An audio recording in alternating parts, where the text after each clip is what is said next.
My name is William Cooper. I have been, for a number of years now, attempting to wake up the American people. I've succeeded in waking up the Japanese so far, and I'm still working on the American people, but we're making progress. I was reared in a military family. My father's a retired Air Force colonel, lives in the state of Texas. He was a command pilot. While I was a child, I heard stories that the pilots would tell, sitting around the kitchen table, usually with a glass of bourbon late at night, talking about UFOs and Foo Fighters that they had seen during World War II, and other strange things that they ran into in the air. And I don't mean that literally. When I left home, I went into the United States Air Force. I had intentionally, or I had originally wanted to go into the Navy. I had a great love for the water, for the sea. I loved the books and stories that I read about the Navy and ships, and was mesmerized by all that. But you see, I had a problem. If I even looked at a boat, I got terribly seasick. I even got sick riding in a car. That's how bad this was for me. I had a chronic motion problem. If I went to a carnival and got on anything that went around, that was hospital time. And that's how bad it was. So I went in the Air Force and stood in the Navy, thinking that that would cure my sense of adventure. In the Air Force, I was trained in as an aircraft and missile and hydraulic technician. I worked on B-52 bombers, KC-135 aircraft, and Minuteman missiles. So, up until the time that I left the Air Force, I was thoroughly and fully acquainted with the state-of-the-art of our technology as far as the aerospace industry was concerned. In the Air Force, I met sergeants, usually enlisted men, older guys, and when we were out in the town drinking and carousing and raising hell, sometimes late into the night, when we had failed in our primary mission, which was to find a young lady, we would begin to tell stories and lie to each other. And they would tell me about having participated in recovery of crashed extraterrestrial spaceships that had come to rest somewhere on this earth.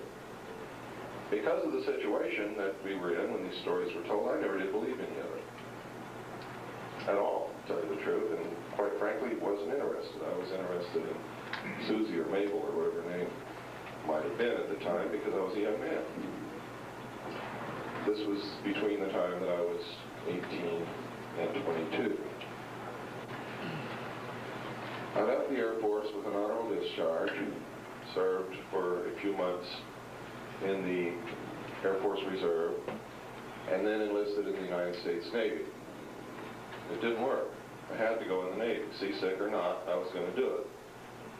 And I had been reared with the teaching and the idea that to serve your country was the best and noblest thing that any man could ever do. When I went in the Navy, I volunteered for submarines and was attached to the USS Tiger SS-416, which was an old World War II diesel boat, diesel electric, which at the time that I went aboard was in the Pearl Harbor Naval Shipyard, cleanly cut in half. And there was an army of welders roaming all over it, welding, and sparks were flying. And I thought I had made a terrible mistake when I saw this. But I didn't. I had a wonderful time on board the Tyro, served with a great bunch of guys. But some strange things happened to me while I was on board that vessel. The strangest was that during a transit on the surface between the Portland-Seattle area, where we had gone to participate in what they call a Rose Festival up there, we were the tour boat. We were the boat that everybody comes down on Sunday and crawls through the submarine. On the way back to the Pearl Harbor submarine base, I saw, as the port lookout, a huge, tremendous, disc-shaped craft rise up out of the Pacific Ocean, tumble on its axis, and disappear into the clouds. And I was dumbfounded, astounded I'd heard stories of these things all my life, but didn't believe in it. And it demonstrated a level of technology that is far beyond anything that I could conceive of at that particular time. Bear in mind that I was on a submarine. I knew what it took to go underwater. I had served 4 years in the Air Force working on the state-of-the-art of our aerospace technology, and I knew what it took to fly through the air. What this craft did was impossible to do with our state-of-the-art technology at that time. The year that I saw this was 1966. It was the size of a Midway class aircraft carrier, which is a small carrier by modern standards, but nevertheless very large. It was metal colored, sort of a pewter color. It did not glow like the normal accounts of UFOs that you hear. It appeared to have windows on it. It looked like a machine. It was a machine. If you can imagine a ship that traveled through the air, that's exactly what it looked like. It had things on it that ships have on it. It was incredible. I notified the officer of the deck that I had seen something approximately 15 degrees off the port bow and that I'd lost it in sea return. Sea return is something that we talk about on radar when the radar bounces off the tops of the waves, and when you're talking about a lookout, you're talking about the sea bouncing up and down. For instance, if you lose a human being overboard in a sea, by the time you can count to 10, if the sea is moderate, you can no longer see that person in the ocean because of the effect of the waves bouncing up and down, the man going in and out of troughs and the whitecaps and so on and so forth. I wasn't going to tell the officer of the deck, whose name was Ensign Ball, that I had seen a flying saucer. Not on a small boat with a 100-man crew. And a 100-man crew was during wartime. We actually had 75 men most of the time, give or take a few transfers out and people coming in. On a submarine, you live in cramped quarters with a small crew, and I can guarantee you, you don't ever want to be the odd man out. You don't want to be the loony on board the boat. You don't want to be the guy that nobody wants to stand watching with because it's crazy. So Ensign Ball looked over in that area. Also, the starboard lookout began to look in that area also because he had heard this conversation. And I didn't expect to see anything else, but if we did, I didn't want to be the only one that saw it. And we weren't looking in that direction very long when another craft, or the same craft, just like it, came down out of the clouds, tumbled again on its axis. It was like it had to perform this maneuver. Why, I don't know. But they would come down out of the clouds, tumble, and then enter the ocean. When they came out of the water, they would tumble again and then go up. It's like they could only enter or leave the water with a certain attitude. I can't explain it, don't know why, but this is what happened. We watched this repeat itself for approximately 10 minutes. The captain was called to the bridge. The chief quartermaster came to the bridge with a 35mm camera, and we observed this take place over and over again for this 10-minute period, and what I would imagine to be 10 minutes. It was a long period of time. Photographs were taken. The chief, QMC Quintero, I've never been able to remember the captain's name, and I would really rather someone else dig out the records from Washington and verify all this, which I understand some people have done, but have not made it public. And the starboard lookout, when we call it Geronimo, we all witnessed this. We were not allowed to leave the boat when we reached Pearl. In fact, we were told right after the incident happened, as the captain took the camera from the chief quartermaster, that we were not to discuss this with anyone ever in our life, not even amongst ourselves, which was very unusual. If you even worked on a top secret project, you were allowed to talk about it amongst yourself at work, but you were not supposed to talk about it anywhere else. Well, he was telling us we couldn't talk about it under any circumstances whatsoever. When we reached Pearl, we were not allowed to go ashore. None of us, not even the captain. In fact, the message had arrived on board that those who witnessed this incident were to stay on board the vessel. We were debriefed individually in the captain's stateroom by a commander from the Office of Naval Intelligence after we had arrived at Pearl. And I believe it was about 2 hours before he made his appearance on board. The gist of the debriefing was a harangue after being asked, what was it that you saw?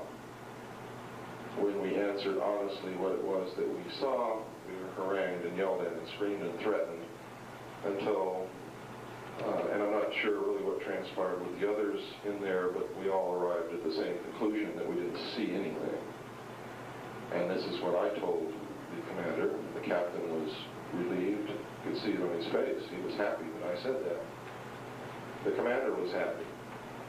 However, nevertheless, even though I didn't see anything, he gave me regulations and laws to read governing the disclosure of national security interests, and I had to sign a security oath saying that I would never talk about what it was that I had not seen for the rest of my life.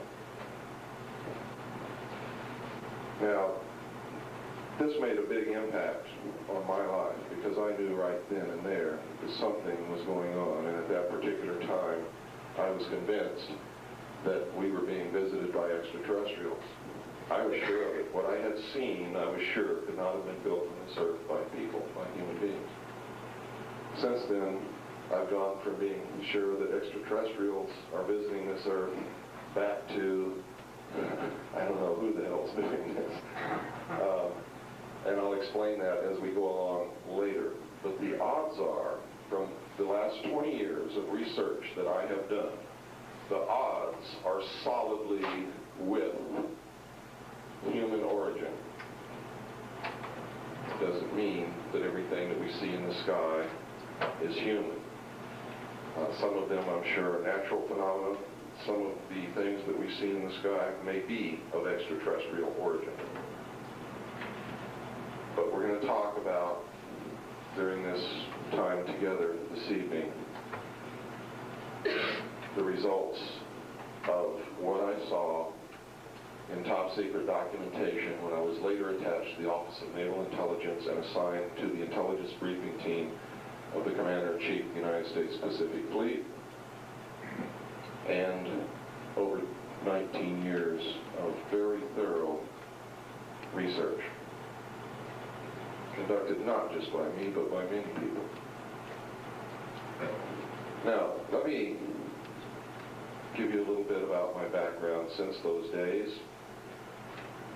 When I left the Navy in December the 11th, 1975, I did so because what I had seen in these top secret documents and things that I had participated in, operations, told me that I couldn't be a part of the United States Navy anymore, and in fact couldn't be a part of the United States government anymore because the people were being deceived. I left the service 5 years before I could have retired very comfortably on your tax dollars, and if I had done that, I probably would never have spoken up or told anybody anything about what I had seen during those years, because that's how they keep people silent. If you talk, you can be prosecuted, you can be put in jail, you can be fined up to $10,000, and you can lose all pay and allowances due or ever to become due. My own father told me, sitting in his living room in Texas, he says, "Son, I'm proud of what you're doing. I've known about this all my life." Bear in mind, this is an Air Force colonel talking. He said, "I've known about this all my life, and I'm proud of what you're doing. But I can't help you because my retirement check is the only income that your mother and I have for our old age." So those of you who wonder why military people and retired people don't talk out, that's why they don't talk. They can be totally and completely devastated, wiped out overnight if they did. Now, I believe there are ways to do it, but still that fear is there. And it's an overwhelming fear. It scares the hell out of people. How many of you in here are approaching the time when you're going to have to rely on your retirement to take care of you for the rest of your life? Let's see a show of hands. If you knew, let's see a show of hands again. If you knew that you could lose that retirement check if you talked, would you talk? I think that's a good indication for the rest of you as to how these secrets are controlled. There are several ways to control people, and money is one of the primary methods of control. When I left the Navy, I became an instructor first for the Coastal School of Deep Sea Diving, and then the chief instructor. Eventually served on the board of directors. I went from there to the College of Oceaneering in Wilmington, California, where I served as the head of the deep diving mixed gas saturation diving department. It is the most prestigious commercial diving school in the world. While I was there, because many of us were ex-Navy and had served in intelligence or SEALs or in some area of the Navy where we had very high security clearances, we also trained many divers, military divers of foreign countries at that school. We trained the entire Israeli Special Forces diving team, who then went back to Israel and set up the first diving school in Israel for the military forces, and those students served as the first instructors for that school. And we did many others. We taught a contingent of divers sent to us from communist China. And you're wondering, how did that happen? I thought we were in a Cold War with communist China. Well, some of the things you're going to learn tonight are going to open your eyes and open your ears, and I hope it will open your mind to the fact that what you perceived as reality for the last 50 years has been the biggest snow job that probably has ever occurred in the history of the world. I'm going to tell you right now, what you perceive as reality is nothing more than a ride in Mr. Toad's car in Fantasyland, in Disneyland, and your e-ticket has expired. They're closing the park, folks, and you got to go outside, and you're going to see on Anaheim Boulevard some hookers standing on the corner for the first time. I stayed in education knowing that, and believing, still believing, and that's why I'm doing this, that education is a key of some kind to the future for all of us. I served as the admissions director for Aircraft Technical Institute, the assistant director for Adelphi Business College, the executive director of Adelphi Business College, the executive director of Pacific Coast Technical Institute. I was the executive director of National Technical College. I was the national marketing coordinator for United Education and Software. When I was working in these capacities, I made anywhere every single year between $60,000 and $90,000 with no sweat. When I began doing what I'm doing, my income went from between $60,000 to $90,000 a year down to absolutely nothing. To protect myself in what I'm doing, we spent literally my life savings in a mailing of information to people all over the world whom I did not know about. For the first year that I did this, I did it on my own expenses, supporting my family, traveling, not charging anyone a penny to hear what I had to say. And I hoped that I could continue that because I hoped that people understanding the importance of what I have to say would donate some small amount so that I could continue to support my family and not have to charge people money to come and hear my message. Unfortunately, that never happened. Nobody ever contributed a nickel, not once, except when Annie and I reached the rock bottom, absolute rock bottom, and everything that we had in all our accounts was stolen. Some letters began to arrive with no return address. We told no one knew about this, no one knew that we were in trouble at all. From Wisconsin. And each of those envelopes had money in them. And it literally floored me because I've always believed that some higher power has had a hand in what it is that I'm doing, because I've always felt compelled to do this. And every time that I hold back or try to hold back from doing this, terrible things begin to happen. And when I begin to do this, my life smooths out like somebody went ahead and just made sure everything was okay. It's incredible.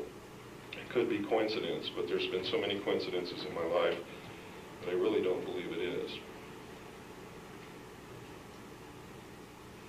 Now, the reason I gave you my background is for those of you who have never come to one of my talks before, you know who I am. You know that I'm not some guy up here that thinks he's the Wizard of Id or some Looney Tune guy. I have always been, all my life, a solid member of the establishment. I was conservative, gung-ho, brought up in a military family, Bill Cooper. I have always contributed to the community that I live in. I have always participated. I have never been a burden on anyone in my life, nor do I ever intend to be if I can help it. So that should give you something to go by when you weigh what it is that I'm going to impart to you tonight. And this is a workshop, except for the fact that we've been cut severely short on our time.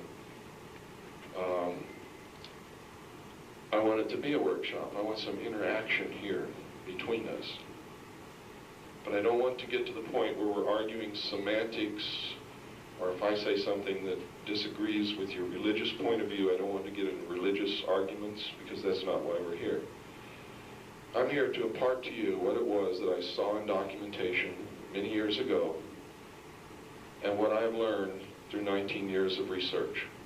And I hope that that knowledge will help you in your search for the truth.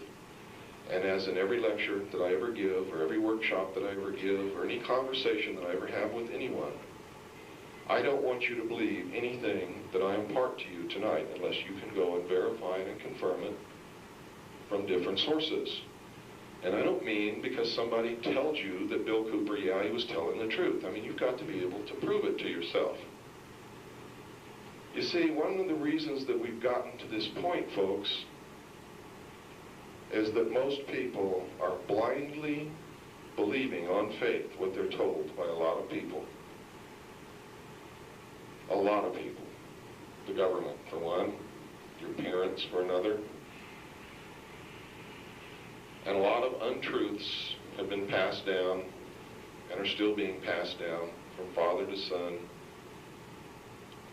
to his son, and mother to daughter, and so on and so forth. We were taught, at least when I grew up, that this was the greatest country in the world, and it could never fail, and our government could not ever do us dirty, would never lie to us. It just couldn't happen. And I'm here to tell you that it hasn't happened. For the last 40 years, our government has not been allowed to function as it was meant to function by our forefathers. It has been infiltrated. It is being controlled. It has been subverted. So be very careful, because there are people in the land whose message is, our government has failed. Democracy doesn't work. The republic is not viable. The Constitution doesn't work. Must be replaced with some other form of government. You be very careful that you don't buy that. Because our government is we the people.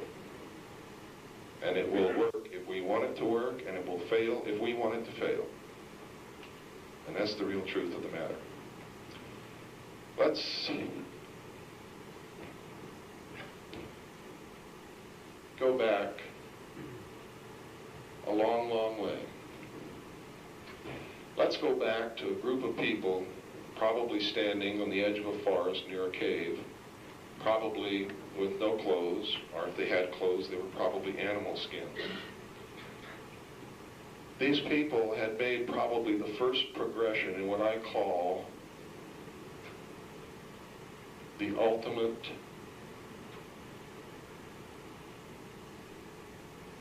state of living in divine grace. They had learned that to be alone in the forest was not good. They had banded together in a small band. They had sought out this cave for shelter, and they're living together. Some of them probably went out and hunted. Some of them probably gathered nuts and berries. Some of them, because there were women, stayed and took care of the little children. But one of them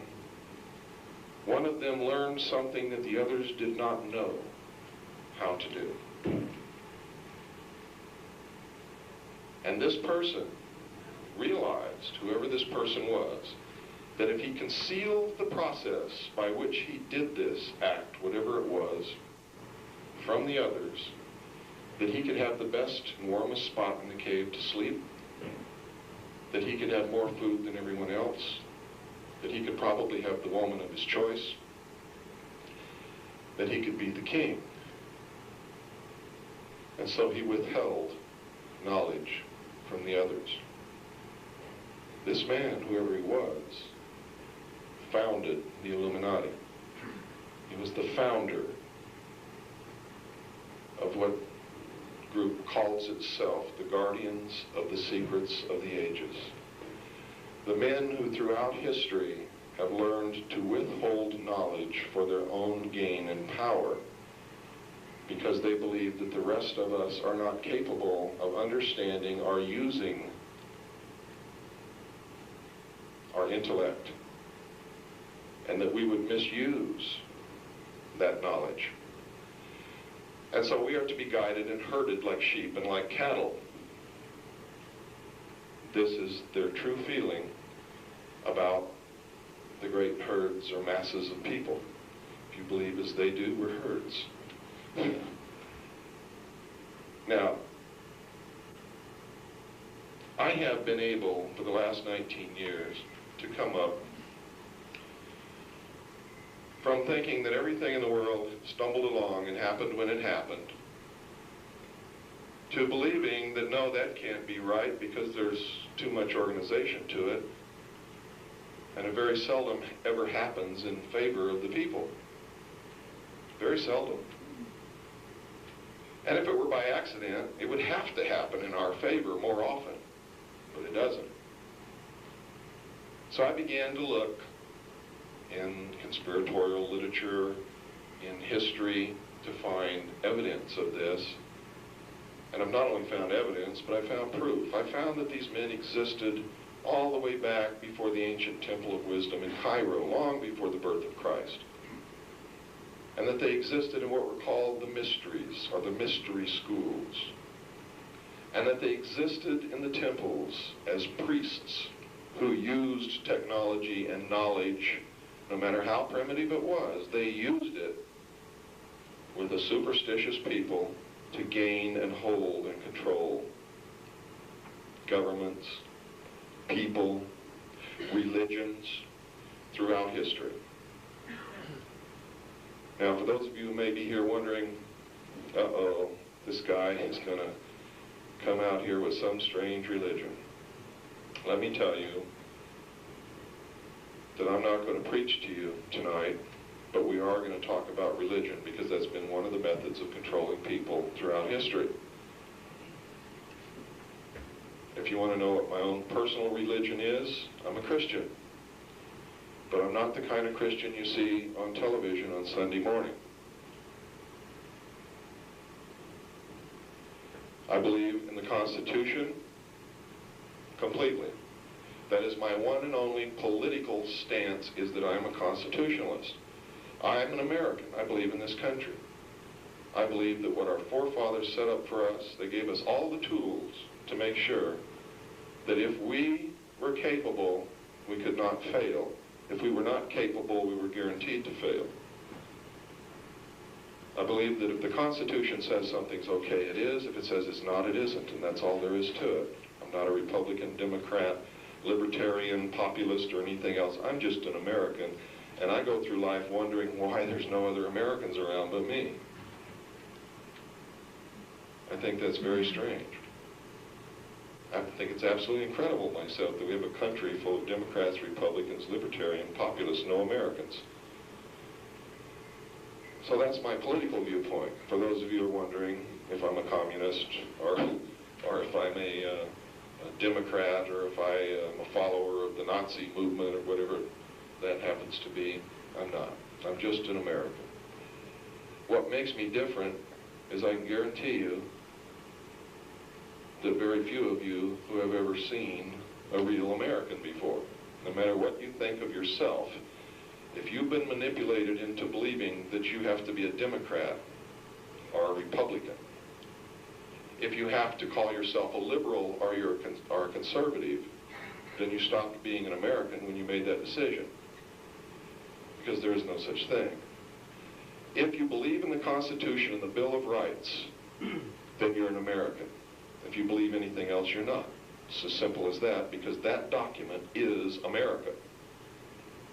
If you don't believe me, tear it up and throw it in the trash can and see how long this country exists. America is that document, and it is nothing else other than that document. So if you believe in this country, you must believe in that document. Otherwise, you're believing in something else. I'm not against that. If the majority of the people in this country don't believe in the Constitution and want to get something else, then it is in the Constitution a method by which we can do that. And if we exercise it legally and lawfully through the Constitution, that's okay too. But when we try to go through the back door, no, it's not. We're being subverted. The Constitution is being destroyed, is in the process of being relegated to the trash can, and most Americans don't even understand that.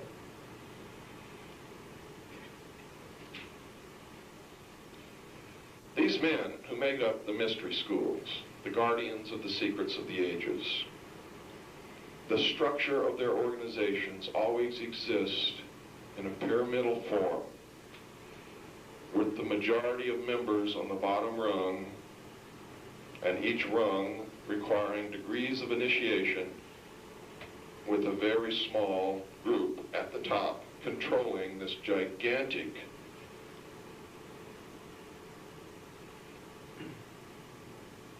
number of people below them, and they are used to gain a consensus of opinion by which these men control the society. They exist many different names, many different occupations. At times they appear to oppose each other because they practice Hegelian conflict resolution. Thesis, antithesis, the clash between the two results in synthesis, which is always where they wanted to get to begin with. But to get there without you realizing that they're the ones who manipulated you there,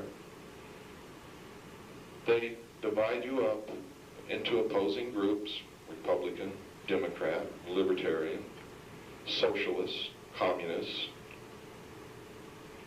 and they cause you to fight with each other. They are the ones who create the problem that will give them the solution that they want. But it is you conflicting with each other that brings about that solution, that synthesis. And in that respect, they're absolutely right. We are no better than cattle, and we are stupid because we don't even realize that we're being manipulated in that manner. And this occurs all the time. Their symbol is always the triangle with the eye, the all-seeing eye. This is their identification mark to each other. And most people don't understand it and don't realize that our forefathers belonged to this secret group of men. They were members of this group that I call the Illuminati, simply because most people who study these things understand the goals of the Illuminati and what it means. Their goal, they believe, is in the best interest of all humanity.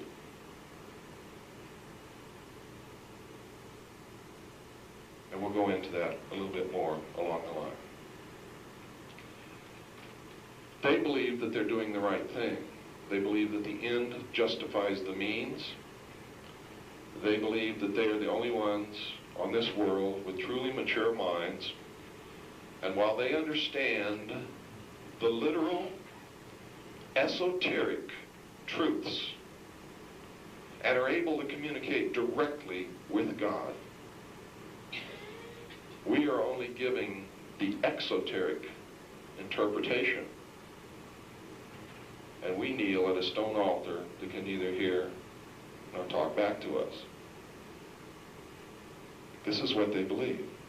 They believe that we are cattle who do not use our intellect, and thus our stakes on the table by choice and consent for those who do use their intellect. And my goal, I have a couple of goals. One is I do not ever want to make another prediction that turns out to be 100% accurate, because that will mean I'm succeeding. In other words, I want to be a failure at predicting.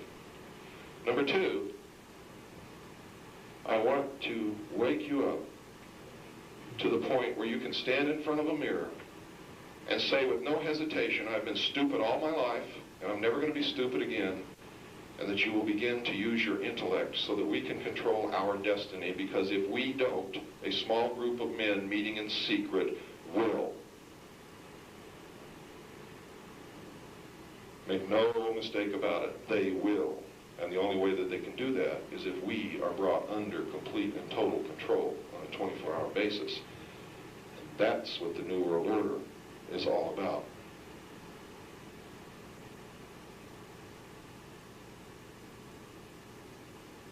Now, for those of you who weren't here the other night and are shaking your head in wonderment at number one, gee, I've never heard anything like this before, but it makes sense. But how much faith can I put in what this guy says? I have been telling people for the last 5 years what was going to happen down the line. And I've been 100% accurate on every prediction that I've ever made. And I don't like that. That's not my goal. As you just heard, my goal is to be absolutely inaccurate. Then I will know that I'm succeeding. When I was with the intelligence briefing team and the Commander-in-Chief of the United States Pacific Fleet, I saw documentation that said extraterrestrials are real. They're not only real, but they're here. They're not only here, but in 1954, an agreement was made between the United States government and these, at least one group of extraterrestrial beings, for the exchange of technology. And in return, we agreed not to disclose their presence here on Earth. We also agreed to allow them to abduct human beings on a limited periodic basis for the purpose of medical examination and the monitoring of our development.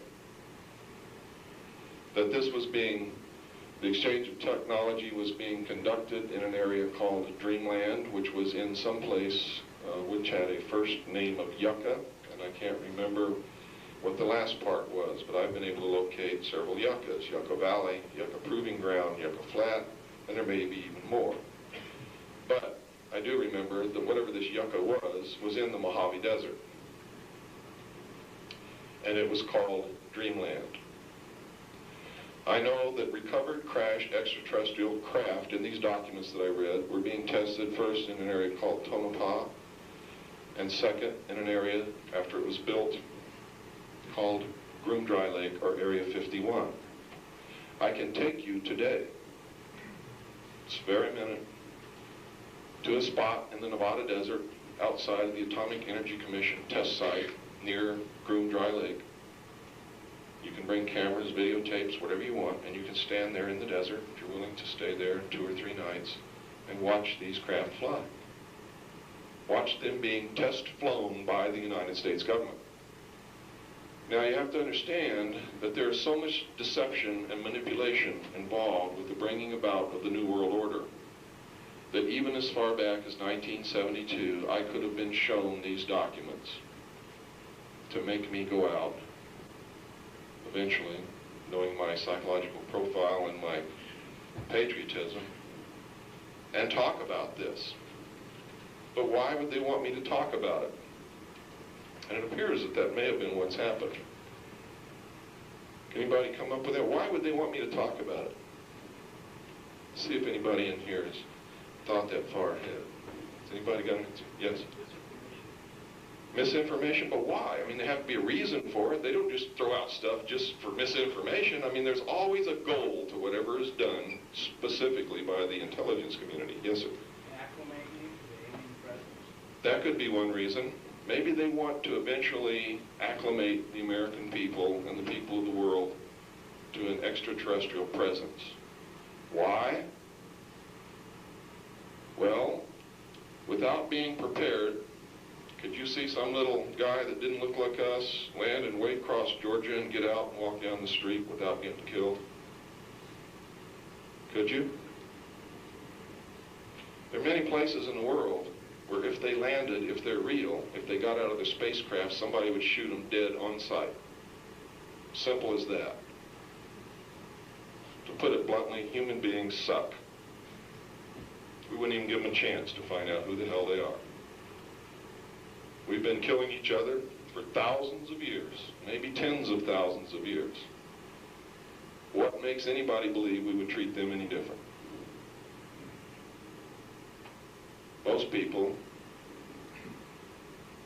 not most people, maybe most people in some areas might even be proud of it, might even want to stuff this little critter and hang it on their wall as a trophy.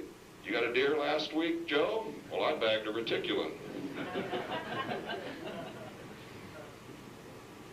It's the truth. It's the truth. Why else would they maybe want to put out this information? Let us know that pretty soon that the aliens will take it over. Well, we don't know that. I said they want to build us up, but when they do say, well, let's go and land it, they won't take us over. You're close. Yes, sir. Okay, so they can say in the future, well, we met somebody like that. That's a good one. Panic would cause economic collapse. And then with their That's true. Without preparation, there could be all kinds of consequences, all of them bad. And they could say, hey, we've been telling you for years. What do you mean we never told you? We've been telling you for years. You're just too dumb to realize it. Yes, sir.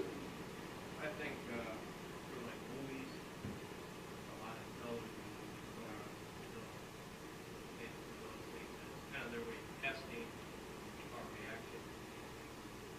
Then they can go from there and adjust. we might be looking for individuals who are under their esteems and stop. Absolutely right. One good example of that is Robert Lazar. I encourage all the other scientists who work at the test site to come forward. If any of them did, I guarantee you they're locked up tighter than a drum right now. Yes, sir? Just reaction. That's a good one. In other words, a shock test for the computer model of the New World Order, which is already in place. I'll try one more. Yes? Pardon? Declare martial law? No. No. How about this? How many of you in here have ever read a report called A Report from Iron Mountain? Anybody? Stand up. I bet you this guy's got the answer. What did it say in that report?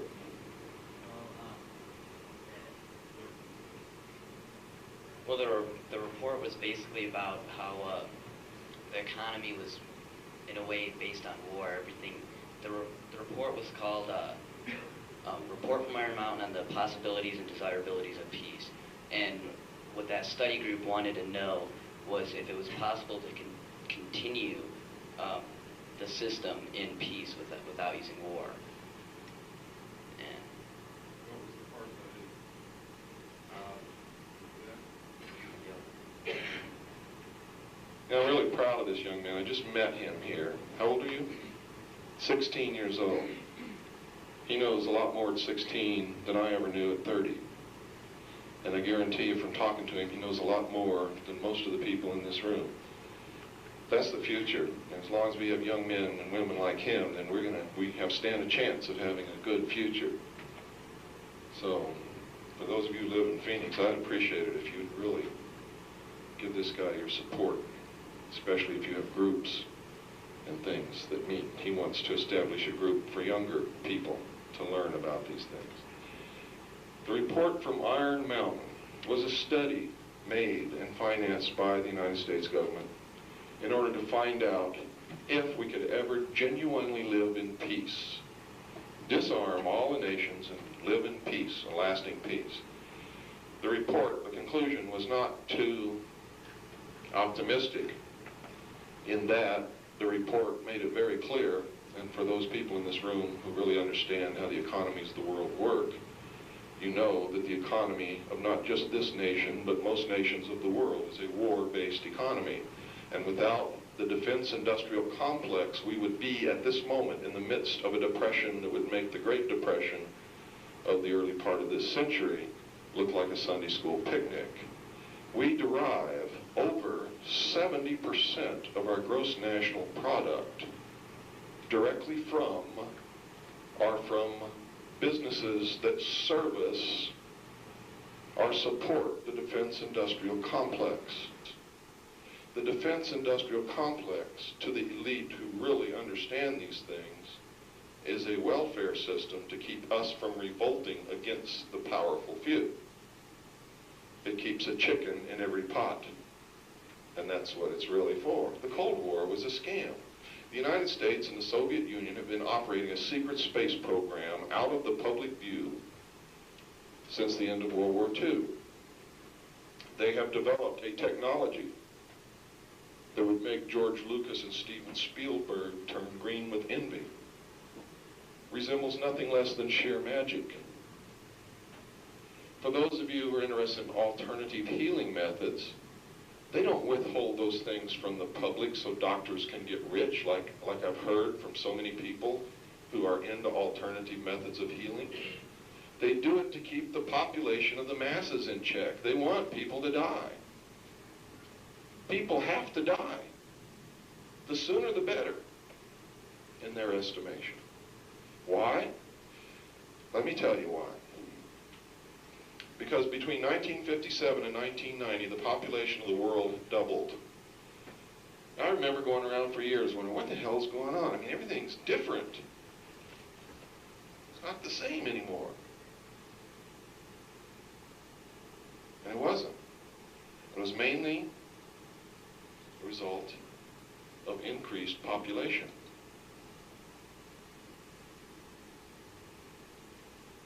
What happened between 1950 and 1990 is going to happen again in maybe as little. See, that was 33 years. It may only take another 28 years because it's an exponential doubling. Each time, it only takes a shorter period of time. Between 1957 and 1990, when the population doubled, that meant we needed twice as many trees, twice as many homes, twice as many highways, twice as many cars, twice as much gasoline, twice as much clean fresh water, twice as much food, twice as much cotton, twice as many wigs, twice as many barbershops. And guess what, folks? In another 28 years, we're going to need twice as many of everything else again. How long do you think that this earth can support that kind of thing? And you listen to people like Rush Limbaugh who say, there's no population problem. And I'm Rush Limbaugh, excellence in broadcasting. We could take every man, woman, and child in the whole world, fit them into the state of Oregon, and everybody would have half of a city lot to live on. That's an imbecile talking. Sure, you could put them all there, but how are you going to feed them? Where are you going to get the trees? Where are you going to get the leather for shoes? Where are you going to get the food? What are you going to do with the waste? We've already run out of landfills. A lot of what's going on in the world is about population. It's about the survival of the human race. It's about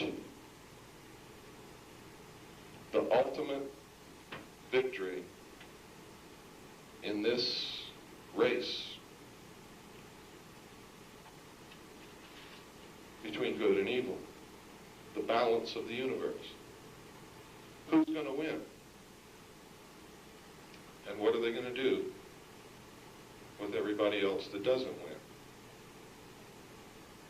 This country was founded as the answer to that problem. The United States, we've all known, anybody who's lived in this country has known that this country somehow is special, not because we live here, simply because this was the ultimate pinnacle of achievement of mankind throughout the history of this earth. Never in history had any peoples ever been granted kings, sovereign kings in their own right, with the government as their chattel slave, until the Bill of Rights, excuse me, not the Bill of Rights, but the Declaration of Independence and the Constitution was written. And later the Bill of Rights, which filled in some of the things that were left out of the Constitution.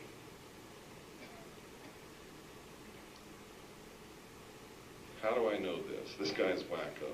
This is no different from any other country. It's just our forefathers had bigger guns than King George did. It can be proven mathematically. And now you think I'm really nuts. These men who run these secret societies, who are the guardians of the secrets of the ages, knew a secret. They know lots of secrets, but they knew one secret that is more important than any other secret that can be learned. They know what God really is. They know it. They're not going to tell us. Now, I think I've learned some part of this secret. Everything that they do has a mathematical precision to it that is nothing short of astounding. Absolutely astounding. Einstein said it once. He said, there's nothing that can't be figured out with mathematics, proven with mathematics. He said history can be proven with mathematics, and he was right. This seems to be a mathematical universe. Now, I'm going to give you some numbers, and I hope that you write them down, because these are the important numbers. 1, 3, 7, 11, and 13, and any multiple of those numbers. Every significant event that has ever happened throughout history has happened on a date with a combination of these numbers. When was President Kennedy assassinated? What was the date? Month was November, wasn't it? What month is that? What day? 22. That's a multiple of 11, isn't it? 1963. What have you got there? You got a 9, you got a 6, and a 3. All multiples of 3, and if you take the 1 and add it on to the 7, to the 6, you have a 7 in there. Or if you add them all up together, what do they come up to? Pardon? 19, 9, and 1 is what? 10. Now, if you know numerology, 10 is the number 1, isn't it? It never fails. It never, ever fails. When was this country started? 1776. 2 7s, a 6, and a 1. Figure it out, folks. I don't have to stand up here and do this all night. You can figure it out with any important dates throughout the history of the world. It is just absolutely true. Now, you can go a step further. They believe, and I've come to believe this also, and that's why my job is so important. We have to raise, as the answer to this battle, we have to raise the collective consciousness of the entire human race, and we have to do it quickly. It must be done. And I know there's some of you out there, you never heard of this. What is a collective consciousness? It is all of us thinking the same thought, which then becomes powerful. It's the power of prayer. That's what prayer is. And I'm not preaching to you, and I'm not talking religion. I'm talking fact. This is the truth. This is one of the ultimate truths that's been withheld from us. A thought, a pure thought, if enough people think it, will manifest itself as reality. And when it manifests, it grows. And as it grows, it will take on a three-dimensional quality. And that's why the pyramid is the building block of the universe.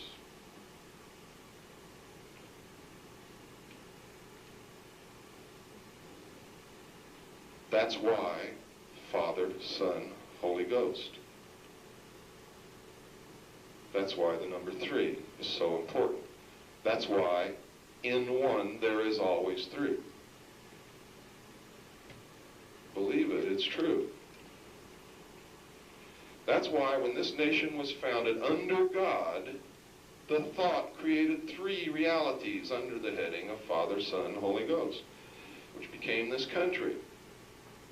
If you take the date 1776 and start at the apex of the first pyramid and put M, this date is written in Roman numerals on the reverse of the Great Seal of the United States at the base of the pyramid, and it's on the back of every dollar bill that you have in your pocket. Take one out. We're going to talk about this dollar bill quite a bit for the next few moments.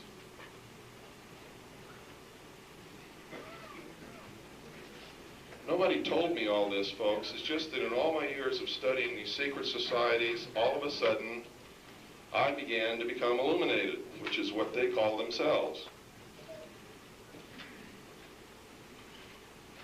If you study something long enough, sooner or later, you become to understand it.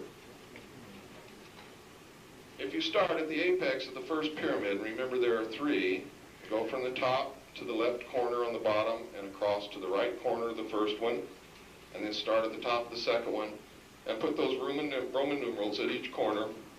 Across the top, you will come up with MCX. MCX is 1110.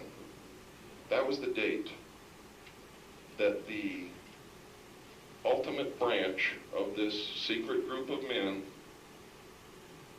founded the Knights Templar, which is still in existence no matter what you've been told. It was founded by the Prior de Sion in the city of Jerusalem. It was commissioned to find and guard the last remaining relics of Jesus Christ, and to guard the pilgrims who were traveling to and from the Holy Land. They weren't destroyed because they were controlling the money of the King of France, as you see in history, because history has been rewritten to make you believe what they want you to believe. It was destroyed because they withheld these relics from the Pope and from the King when they demanded that they be turned over.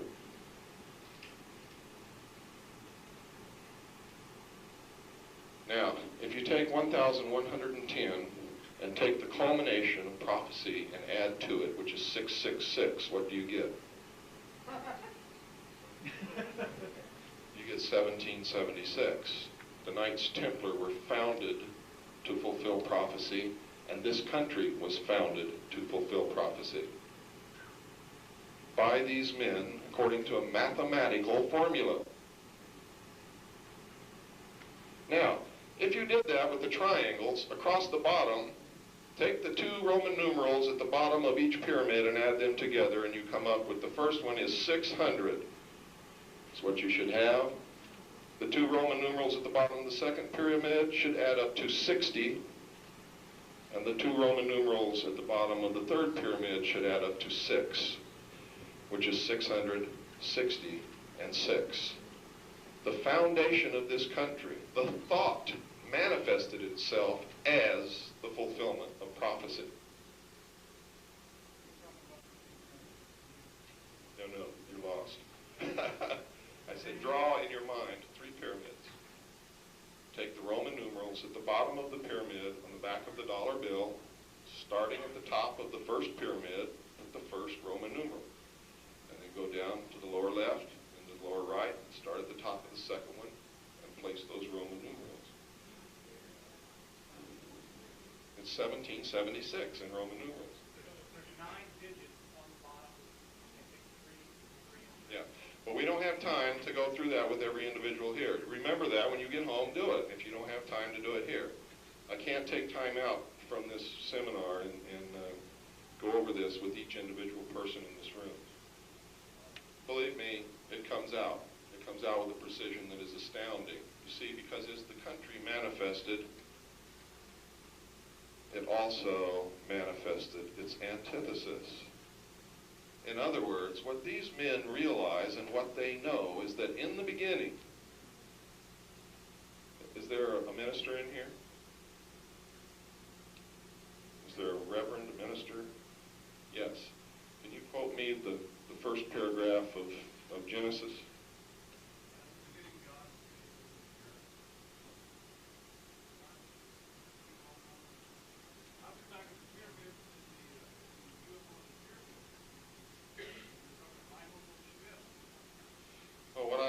What I'm talking about, and I didn't want to misquote it because I haven't memorized it. In the beginning, God created the heaven and the earth. It talks about there was the Word, and the Word was with God.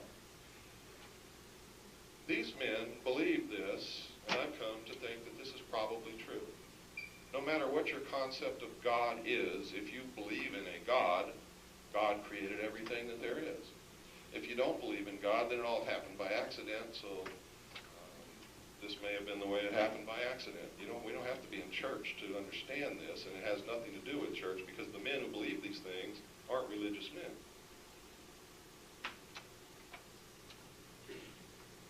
They believe that in the beginning there was nothing,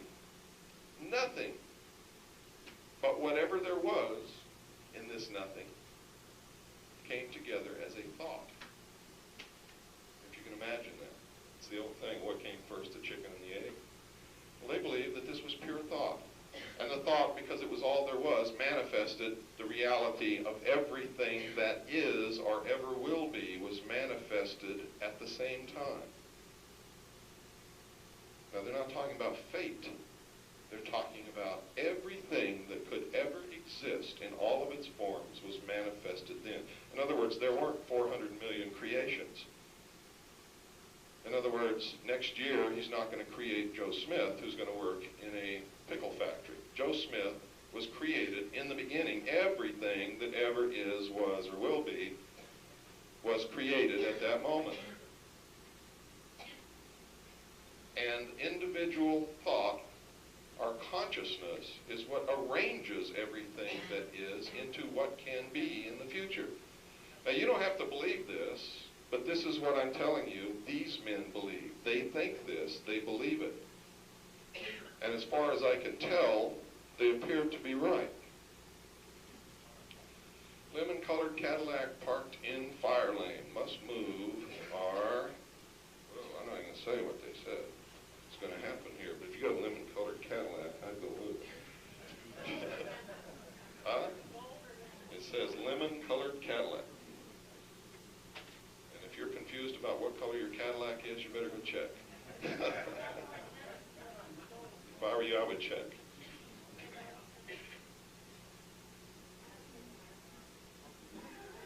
Okay. Now, the reason you have to understand what these men believe is so you can understand what it is that they're trying to do. When I was in military intelligence, one of the major efforts was to understand the enemy, was to know everything possible about an enemy commander, about his plans, his education, what he believed, his religion, everything. Because he will base what he does upon who and what he is and what he's been taught. It's as simple as that. If you don't know who you're fighting, you can't effectively fight the battle. Does everybody follow that line of reasoning? So it always amazes me. I'm talking to somebody, and we're in the midst of a deep conversation, and I ask that person, have you read the English version of Pravda within the last month? And they look at me and say, "Are you crazy? I would never read Pravda. It's a communist newspaper." Then I know that I'm talking to someone who's not too bright. He would never read what his enemy prints, so he's never going to know anything about the enemy. I mean, that's not smart. I know people in the UFO community who won't read someone's papers or someone's book or go listen to someone because that person's not credible. Or that person may be telling some truth, but there's disinformation in there.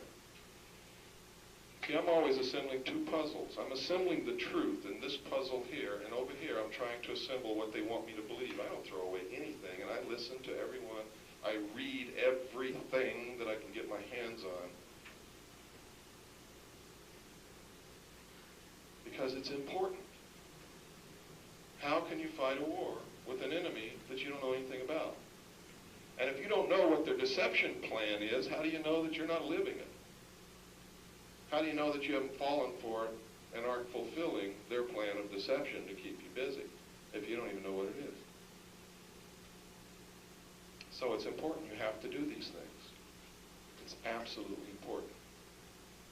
Now, this is not a literal meaning in this story. It is, I guess, the metaphor of their God. These men who control these secret societies, who really control this country and every other country in the world, and thus the world, believe that man was held captive in the bonds of ignorance in the Garden of Eden by a vindictive, unjust God named Jehovah. And that Lucifer, the angel of light, who was cast out of heaven to the earth, and is the angel of the earth, the God of this world, set man free from the bonds of ignorance through his agent Satan by enticing Eve to get man to eat of the fruit of the tree of knowledge. Thus Lucifer gave man the gift of reason, by which man, through technology, will become God. That is at the root of their philosophy, and that is the true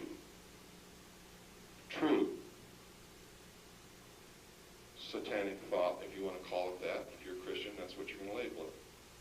Others would say that these are learned men who have discovered that superstition is the wrong way to live a life, and that by using your intellect and your brain, man will become God.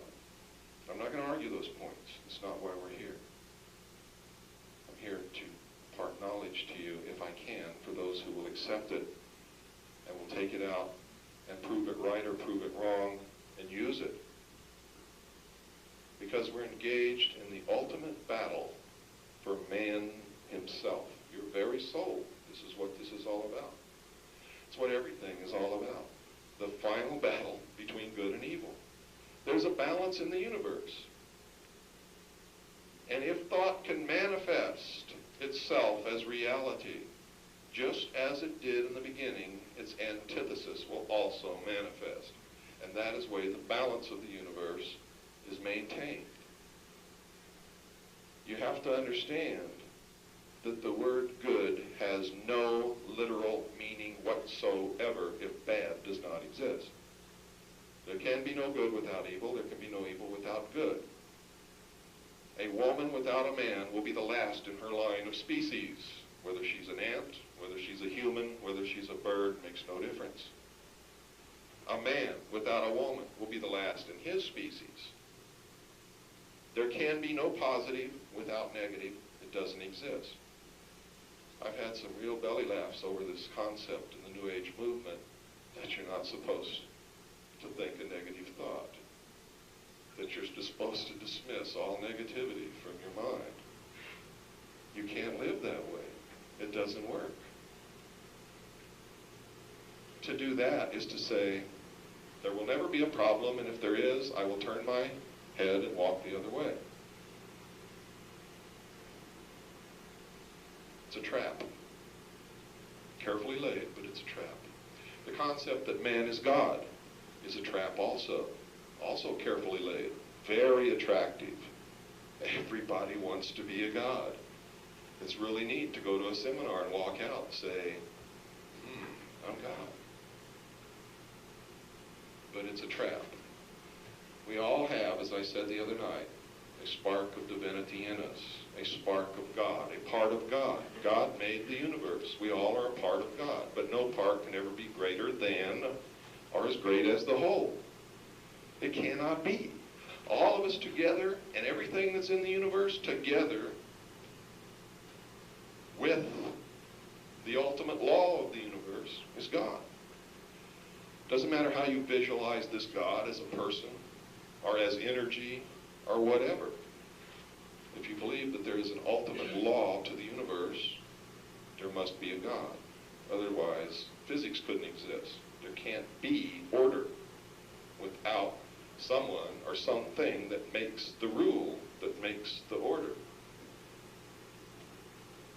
And it doesn't have to be a person, but you have to understand that something is dictating the order of the universe.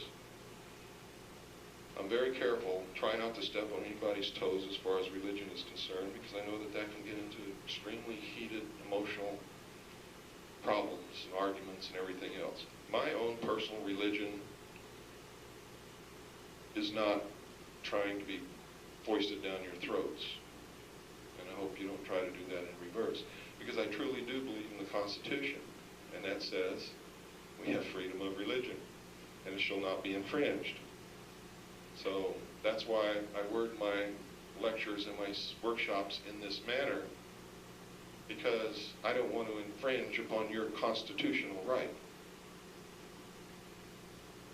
I hope everybody can understand what I mean by that. Yes, sir? A question. Were not the framers of the Constitution Illuminati? Yes, they were. And were they just gambling that they wanted to be people? Was that a sincere effort on their part? Yes, absolutely. Or were they just gambling that people would... No, these are the men who engineered the downfall of the monarchies all over the world. The kings and queens. Their downfall was engineered by these men. These are the same men who engineered the French Revolution. The very same. When they started this country, the United States of America, they did it to find out. See, everything they've done since the fall of the monarchs has been an experiment to find out what is the best government for the world that will result in lasting peace, where man doesn't have to kill man anymore. You see, I'm not totally against everything that these guys have as goals. I'm totally against the way they're going about it. I'm against the fact that they think I'm stupid and can't participate and won't give me a chance in a country that's supposed to be of, for, and by the people. That's what I'm against. You know, I believe that we ultimately have to find some way, all of us, to come together and stop killing each other. But I don't believe that's going to happen by manipulating a new world order, a one world government, or by locking people in chains, because somebody's always going to be killing somebody else unless we collectively are able to make an evolutionary movement above all of that, so that I don't have to be afraid of you coming to steal what I have, so that I don't have to be afraid of you getting together an army and coming to kill me. You see? All this manipulation by these secret societies is not going to amount to a hill of beans unless we can do this ourselves. And the only way we can do that is by collectively believing in ourselves, using our intellect, really becoming spiritual people, not talking it or going to seminars and feeling good that you went to a seminar and now you're a spiritual person. Boy, for all these gods that are walking around in the New Age movement, man, I've seen these gods do some things that are incredible. For instance, the most spiritually looking people at this seminar this weekend were the only ones that I saw sneaking into workshops without paying. Yet, I mean, they were dressed the part, they were preaching, they were going around blessing people. I'm not going to tell you who they are, because my purpose is not to hurt anybody. But I want you to know that. I mean, you can't profess it and not live it. It can't be done. And expect the world to be a better place.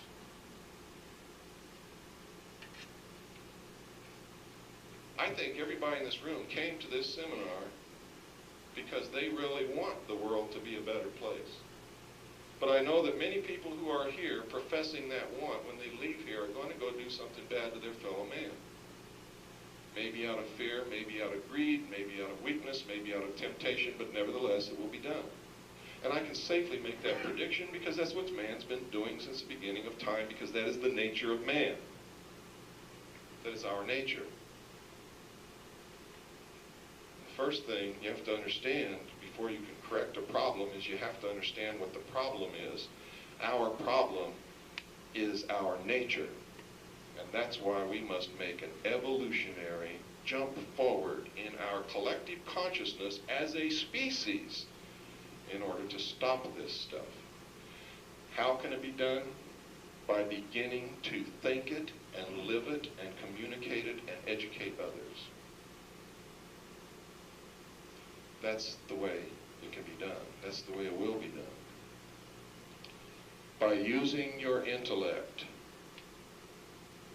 By the next time that George Bush comes on television and tells you you have to send your sons and daughters to Ethiopia to kill the people in charge of the food because they're starving the children, or whatever stupid excuse he uses, that you stand up and say, hey, no way, Georgie, we're not biting on it this time. We're not sending our sons and daughters to Ethiopia to defend this country or anything else, period. We're not fighting any more wars. We're not going to kill anybody else. Did you really believe that for the last 45, 50 years that all the Russians were sitting around their kitchen tables plotting ways to do away with us? Did you really believe that? How many of you think that that was happening? Good. Most Americans did, I think. They thought that every Russian wanted to come over here and wage war on us and bomb us off the planet. It's not true, folks. Those people sitting around their kitchen table were worried about where they were going to get their next ruble and how they were going to feed their kids for the next month, and whether or not they were going to get a promotion at the plant, just like all of you were doing for the last 40, 45 years. It's the leaders that manipulate us into these things for reasons that never become apparent to us unless we start digging, and it usually boils down to money. Money.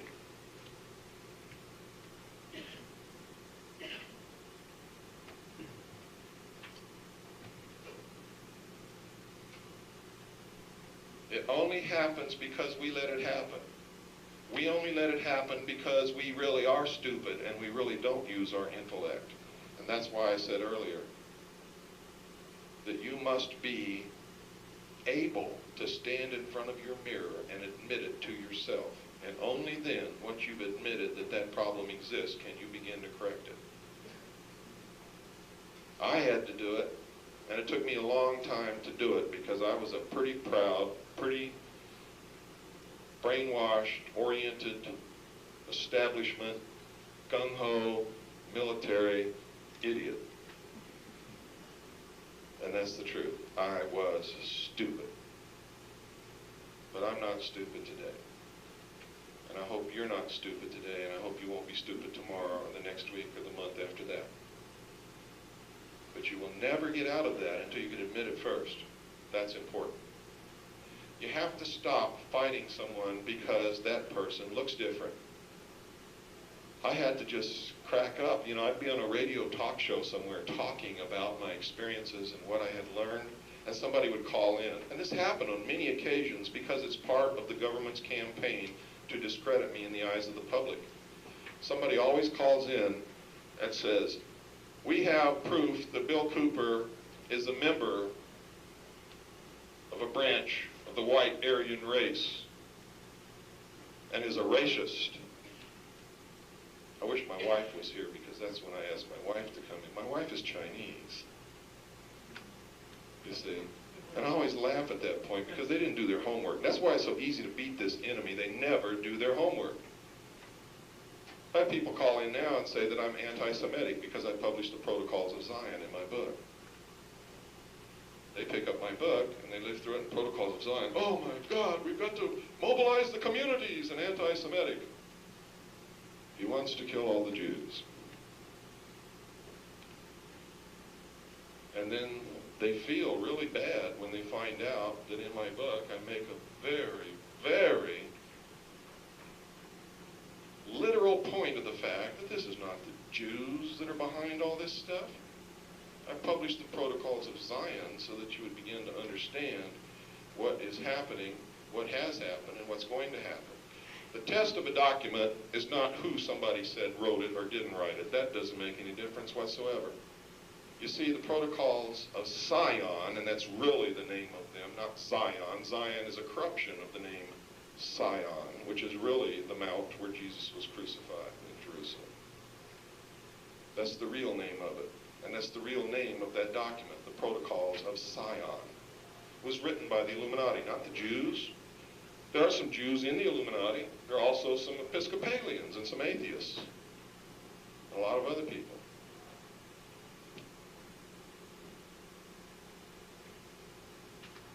I wrote it so people can see how they're deceived and how this deception works. Another one's the Gemstone File.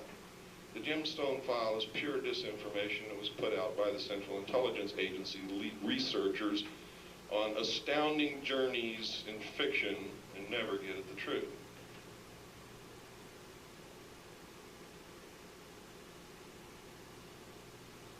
The test of a document, such as the Protocols of Sion, as I have published in my book, absolutely accurately, I did not change one word, were written in the 1700s, folks.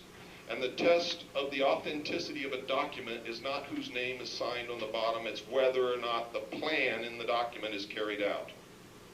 And the plan in that document has been carried out to the letter since the 1700s, and the only thing that has not come to pass as of this day that's outlined in that document is they have not yet placed a descendant of the house of David who can say that he's related to Jesus Christ on the throne of the world. And when they do, he will not be the enemy. He will be the figurehead of the real shadow power that lies behind the throne, just like right now today. How many of you believe that Ronald Reagan was really running this country? How many of you thought it was Nancy?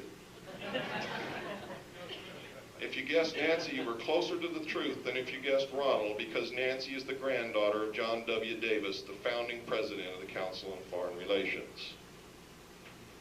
It was when he married Nancy that he went from a liberal Democrat to a conservative Republican and became a serious political contender. Why did they choose him through Nancy to become the president of the United States? How many of you men in here served in the armed forces of your country? How many of you realized at some point that every single training film that you watched was narrated by Ronald Reagan? See, you were already conditioned and brainwashed that he was the voice of authority and that you should vote for him even though you didn't make that conscious connection. The election that brought Ronald Reagan into power was rigged many years earlier.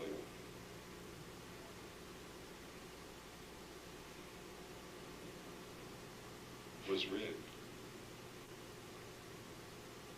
Every man who ever served in the armed forces in this country voted for Ronald Reagan.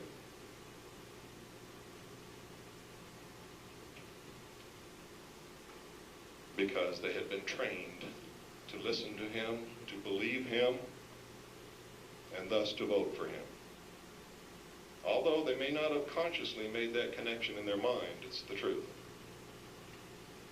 How many of you recently saw a show on television called Nostradamus, the Man Who Saw Tomorrow? Narrated by Charlton Heston. How many of you saw that? Okay. How many of you who saw it recognized that it was the same old one that was originally narrated by Orson Welles that had been chopped up and repieced together and was now narrated by Charlton Heston? How many of you realized that? How many of you saw at the end that they had changed it and that the man in the turban who was to be the Antichrist was no longer the man in the turban but was a man in a blue beret, and his name was Saddam Hussein? and that Charlton Heston, who has a top secret Q clearance and who makes the training films for the intelligence community and other branches of the military, said that when this despot, this Hitler, this Antichrist is once and forever deposed by our forces in the Middle East, the world will come together as one. How many of you remember that? That was a propaganda film aimed at you, the American people, by the intelligence community of the United States of America, and most people were too stupid to even understand it. And you think that this doesn't happen in America? I bet you can check it out at your video store, and you should. AT&T, one world, one card. What was the thing at the 1984 Olympic Games that came down and landed in the center of the Coliseum? It was a UFO. Why? Why a commercial of Docker Slacks that says, hey, guys, America's hosting EBs. Guys, EBs? What's an EB? EB is extraterrestrial biological entity, and America is hosting EBs. And everybody says EBs, GBs, and they show the label of Docker Slacks. What's that got to do with Docker Slacks? Nothing, but it's got a lot to do with brainwashing you, the people, to accept an extraterrestrial presence here on this earth. And the landing of the UFO in the Coliseum at the Olympic Games and Docker Slacks are both Levi Strauss sponsored events. That's just one. The multinational corporations are participating in this brainwashing. Why? Because the New World Order, there's not going to be any small business, folks. There are going to be huge, gigantic, multinational corporate conglomerate monopolies. They're all for it. I've had members of the board of directors of multinational corporations tell me I was wasting my time. That the people are so stupid they're not even worried that anybody will listen to me, and that the New World Order is done deal and it's just around the corner. I've had them tell me that. That's how big their ego is. Their ego is so big they can't wait. CBS used to just be the eye. Now they got the pink triangle revolving around it. They're telling you.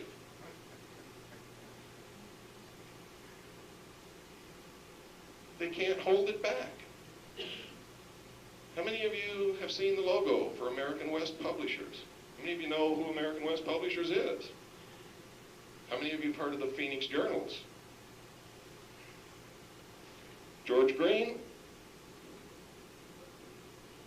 How many of you know who I'm talking about? Let's see a show of hands. His logo is the triangle. Has an eye in each corner. In the middle is the American flag. In the symbology of the Illuminati, he is telling you America is in total control of the Illuminati. In a way, he's laughing at you. And he's putting out volumes and volumes and volumes of plagiarized word-for-word material to scare you so bad that you will not resist.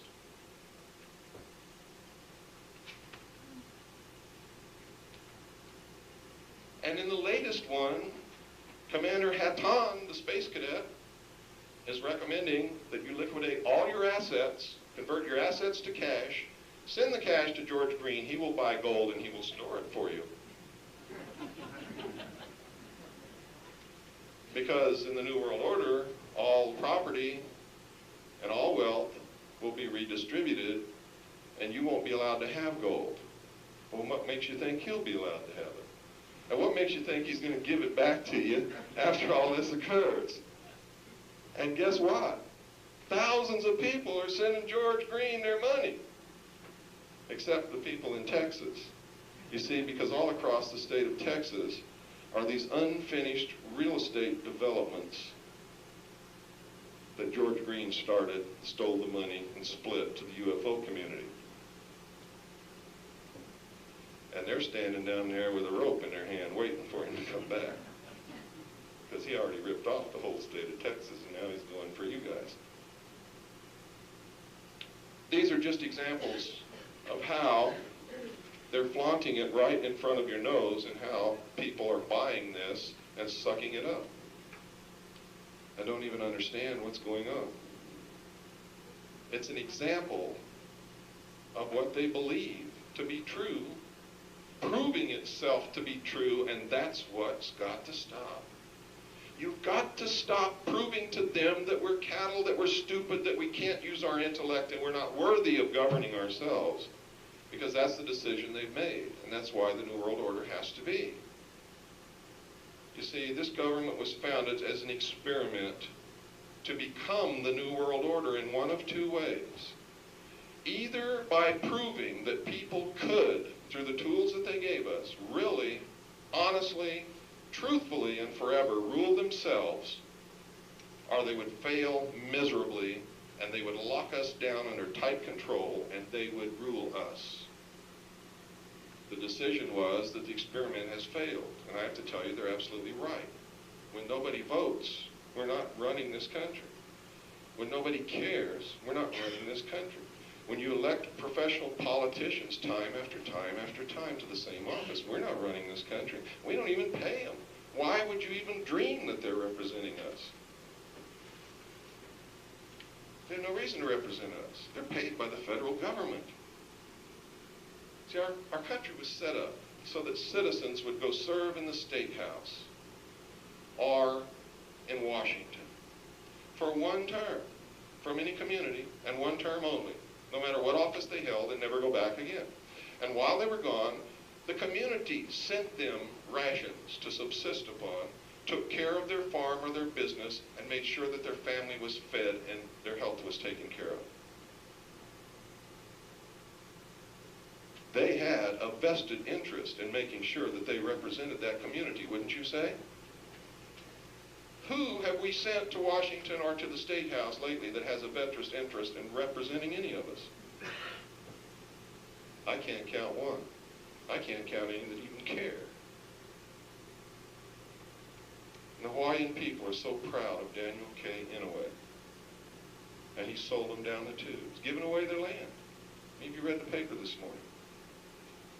Giving the Hawaiian people's land away. In the Iran-Contra hearings, he was the chairman of the committee.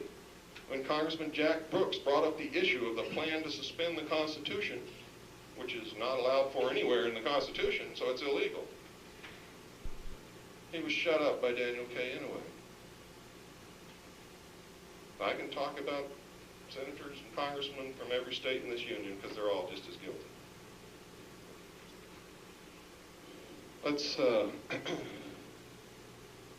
Let's take about a 5-minute break, let everybody stretch.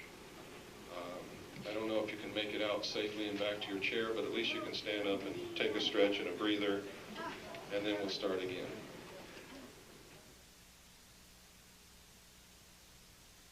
Folks, I hate to rush you like that on the breaks, but they've cut my time severely. Normally, my workshops and programs that I do go between 5 and 6 hours because there's so much information to cover, and there's so many things that you need to have to start your own research and to be able to go out of here and realize really that something is wrong. Whether you believe everything that I'm telling you or not is not important. What is important is that you get the impetus, the desire, when you leave here to go and start doing research and checking on your own, so that you will find out that indeed something is seriously wrong and that we need to be taking some corrective action, and I hope that it leads you to take the corrective action that I'm going to give you tonight so that we can win this battle. And it is a battle, make no mistake about that.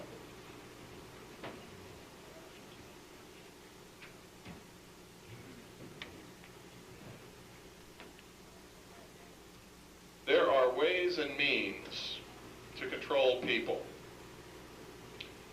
The Illuminati found out many, many years ago that it is better to have people ask for the control than to force it on them. Does everybody understand that concept? In other words, if I ask for you to put shackles on my ankles, I'm not going to complain when you do. But if you come and try to put them on my ankles and I didn't ask for it, you're liable to have a hell of a big fight if I'm capable of giving you one. That's what that means.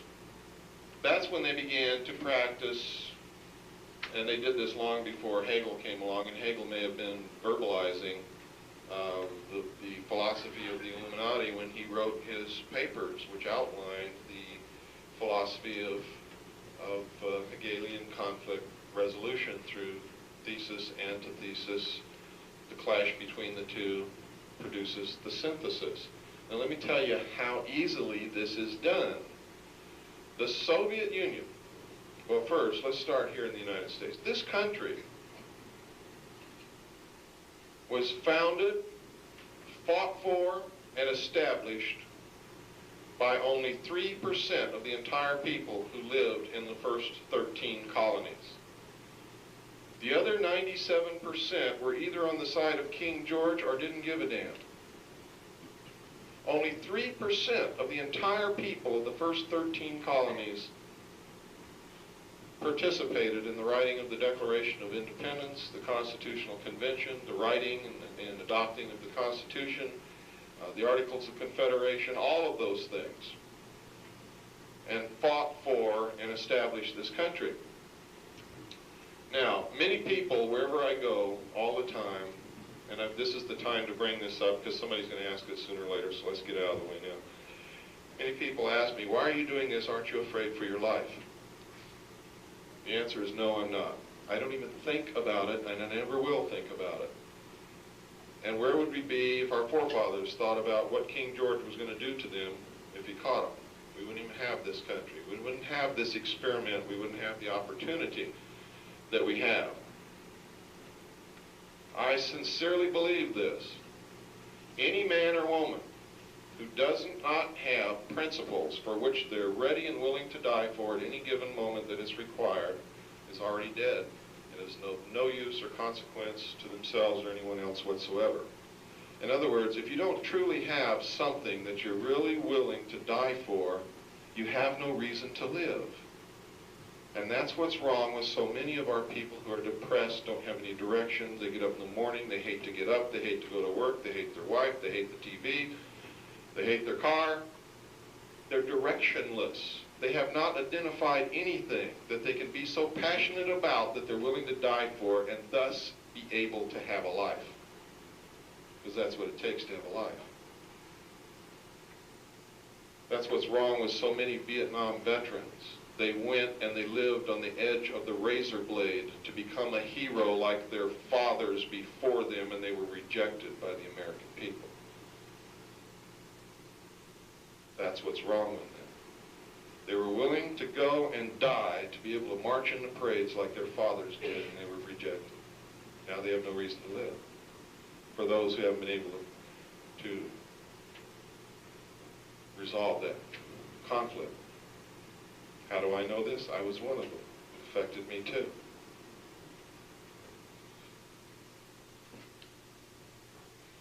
The Soviet Union was founded, was fought for, and established by only 5% of the entire people who live within the boundaries of the Soviet Union. Does everybody understand what I'm telling you? This is significant. Throughout history, in any major world change, it has been accomplished by less than 5% of the population in any place where it ever happened. And look at Jesus Christ. Whether you believe in him or not, it doesn't make any difference. You have to give the man the recognition that he changed the entire world for over 2,000 years.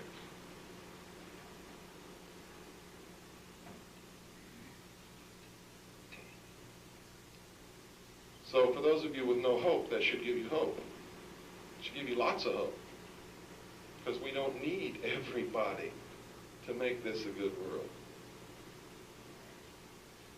And that's proof of it, in my estimation. The bankers on Wall Street and in London financed the Bolshevik Revolution. This is documented. It's been proven many times. The United States of America and London bankers have kept the Soviet Union afloat for all these years.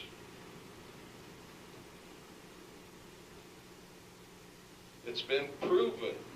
The Rockefeller family has a branch of Chase Bank in the Kremlin. It was David Rockefeller that fired Khrushchev. How many of you knew that?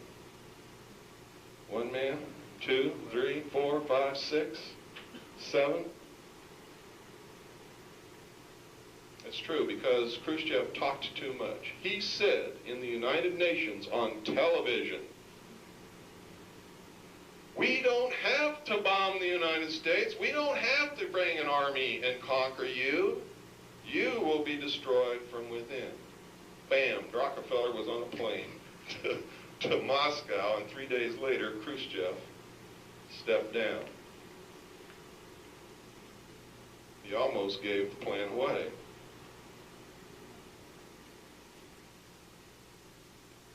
The Council on Foreign Relations really rules this country. No matter what you've been taught, no matter what you've been told.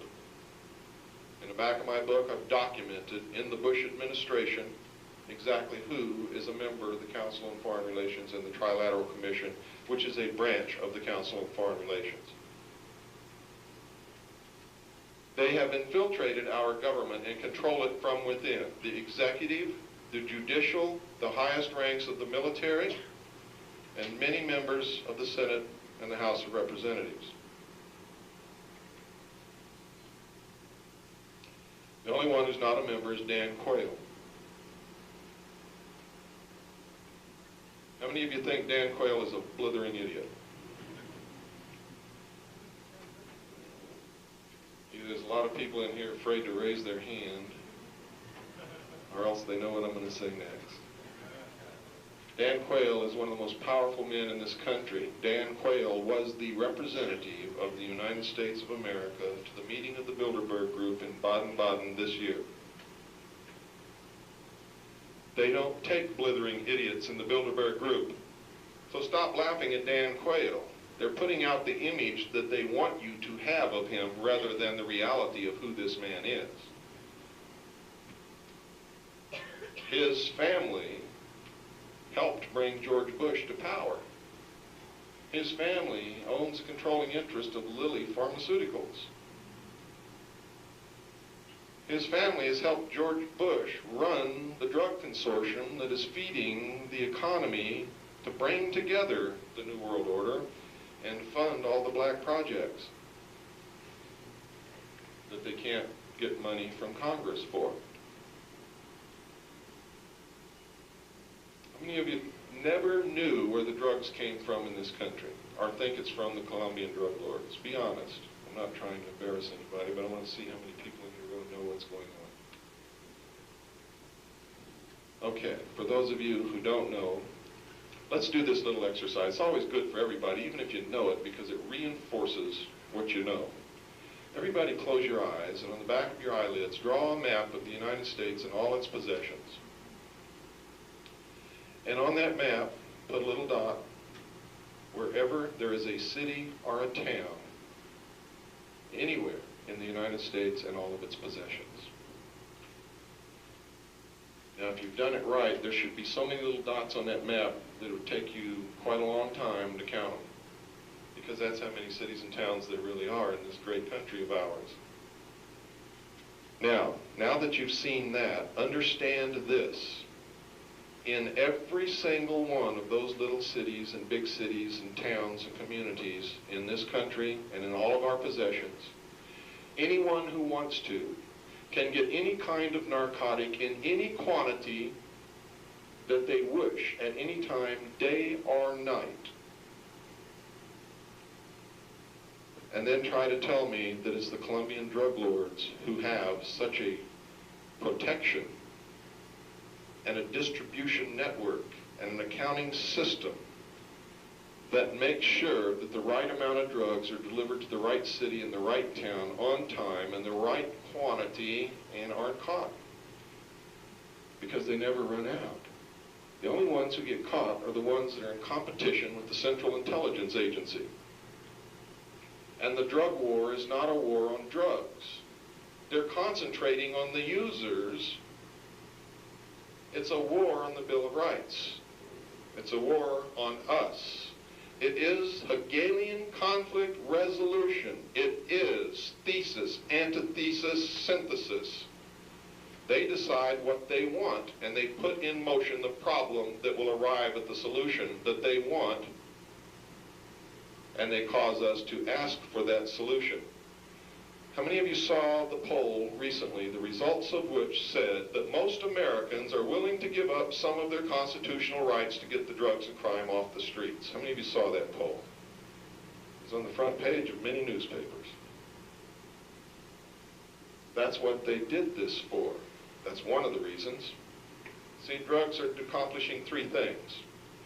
They bring in to the black projects and to the New World Order more money every year than the gross national product of this nation. Every year. Number two, it is a form of euphemistic slavery for the lower classes, the proletariat, as they call them.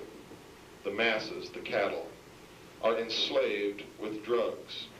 They are under complete control because the master can control them by giving or withholding their addiction.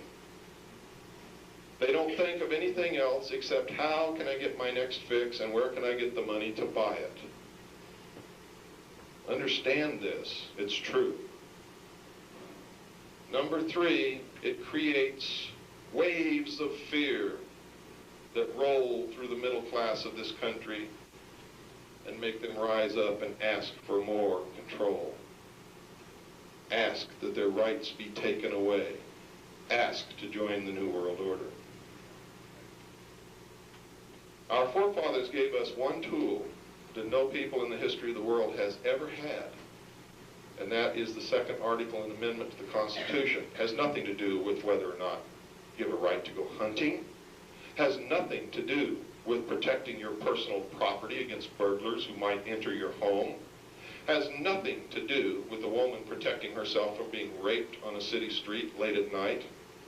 The second article and amendment to the Constitution has only one purpose. It's to protect us against our own government should it ever become oppressive and usurp the powers of the Constitution. That's its only purpose. Those of you who are for gun control will take away the only real weapon that we have that can truly ensure that they can never oppress us. You see, because we never have to exercise that right. If everybody in this country, and I was taught when I was a child that it was a duty for every man to own a weapon and 100 rounds of ammunition, should he ever be called to protect his community from an oppressive government. My father taught me that. It's not being taught anymore. I will teach my daughter that. And I will teach her how to use weapons and how to clean them and how to store them safely so that nobody can get hurt. And I will teach her that as long as you have it, make sure that everybody knows that you have it, because that's the surety bond that no one will ever attempt to hurt us or take anything away from us just because they have the knowledge that each of us has a weapon and is willing to use it if we have to. They will never try. No one could successfully march against 260 million armed citizens.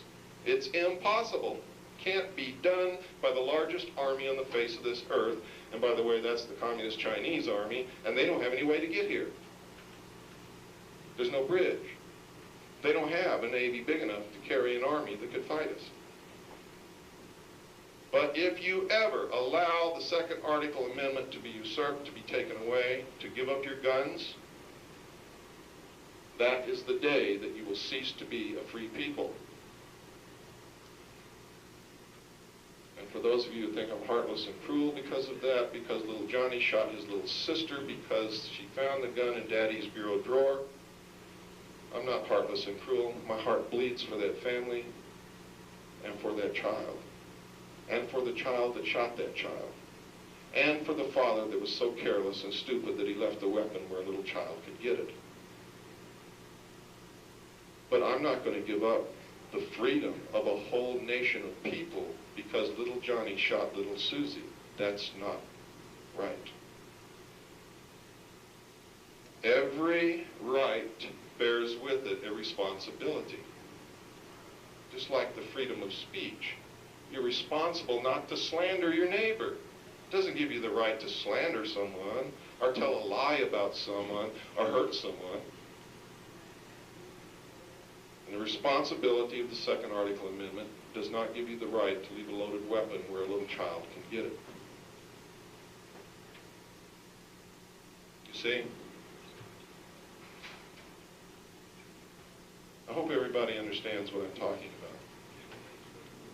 That's right. You take away the swimming pool. The child drowns. And that's a good point, you know. How many children have drowned in Phoenix? More children drown in Arizona than any other state in the Union. Less children are shot, but they still want to take the guns away. But nobody's trying to take the swimming pools away. Why? Because you're being brainwashed that it's the gun that does it. And nobody's brainwashing you, telling you that it's the pool that does it. I hope you understand that. You can take away all my guns. If I want to kill you, believe me, I'll do it. And I won't need a gun. Guarantee you, I'll do it. And I might do it with a swimming pool.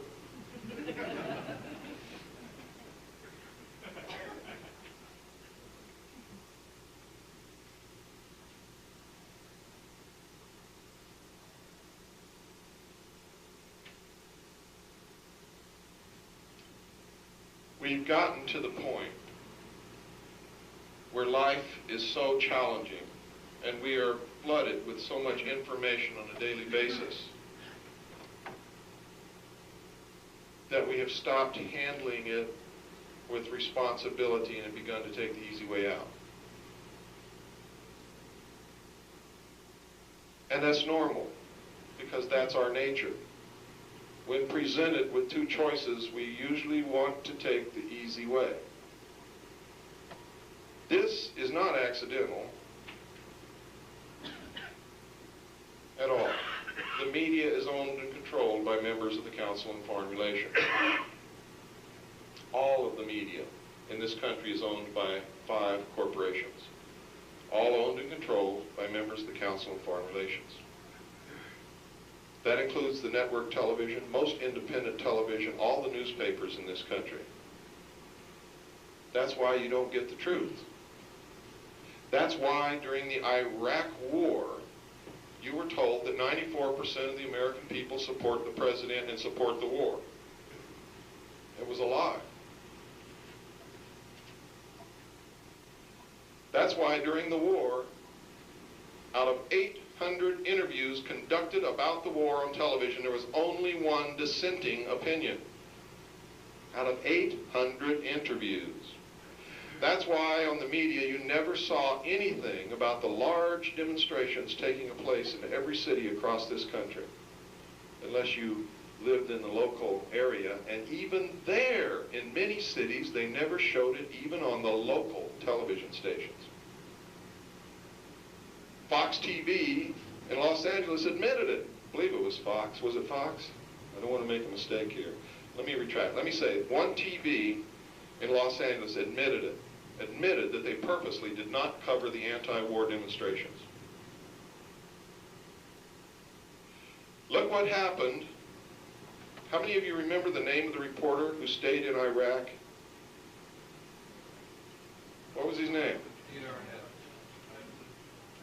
Peter Arnett, right? Remember him? What happened to him? Because he was reporting from Iraq and was telling what was really happening there. What happened to him? Any of you know? Any of you heard of him since then? His career was destroyed. George Bush named him by name as being a traitor to the American people. So did many others. Is that in the spirit of the Constitution and the first article and amendment? No. It was a propaganda campaign.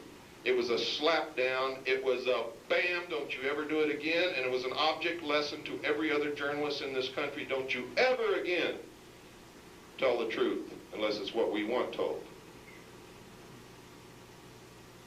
And you can bet your life that every journalist learned that lesson.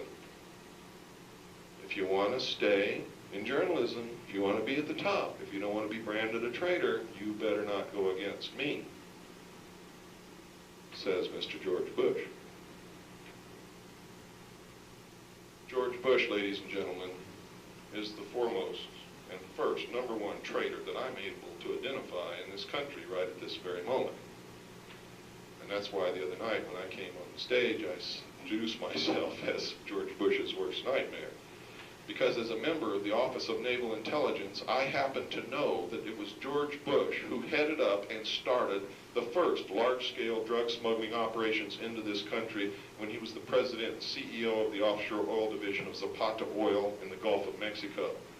The drugs were brought in from Central and South America to the offshore oil platforms and then by the normal crew conveyance to the beach, circumventing any customs or law enforcement inspection. Most of the boats who brought the drugs to the platforms were shrimp boats, fishing boats.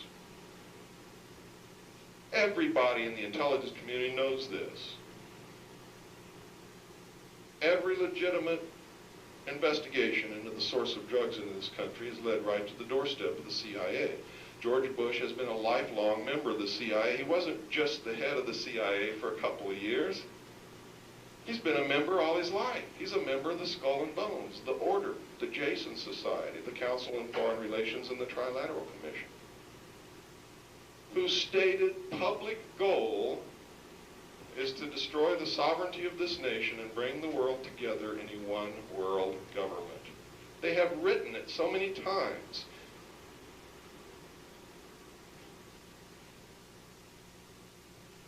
So how can we elect a president who belongs to an organization who states that he wants to do away with the sovereignty of nations?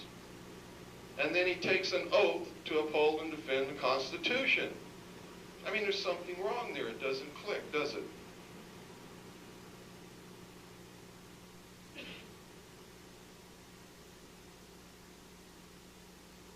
And I hope that's not repeated.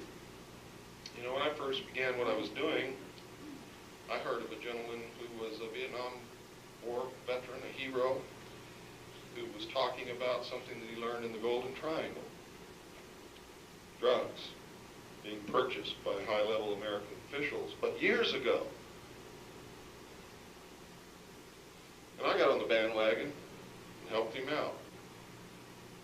Started spreading his message.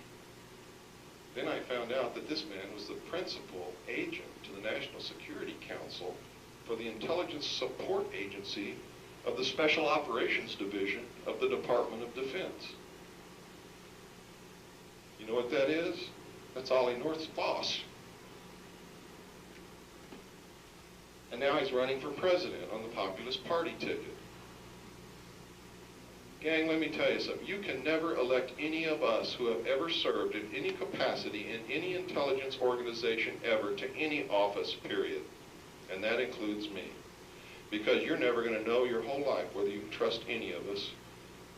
Because anybody who served in any intelligence branch in this country was working for and toward the New World Order under the UN Participation Act and the UN Treaty signed by Harry Truman at the end of World War II.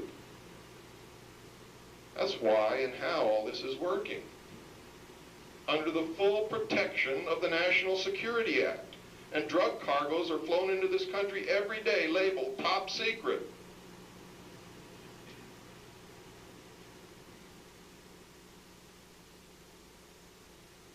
I wondered why Bo never named anybody that was participating now.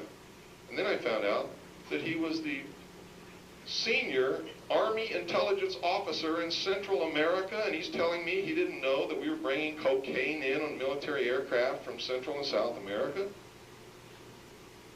Doesn't compute, folks. If he was the head of military intelligence in Central America, he knew everything and was helping do it. We must grow up. You have to send one of you to office, not one of us. And even though I'm up here professing to be operating the best interests of this country, I have to tell you, you can never, ever trust that to be true. That's why I tell you, don't believe what I tell you. You go out and find out if it's true on your own. You go out and prove it wrong or prove it right, and if you prove it wrong, I want you to call me, because if I'm wrong, I want to know. I want to change it. What usually happens is they find out I'm right, and they become an ally. But you have to find it out yourself. You can never go on the assumption that what I'm telling you is the truth, or that what anybody else is telling you is the truth. And I'm going to tell you right here tonight, you elect Bo Gritz president of this country, and he's going to lock you up.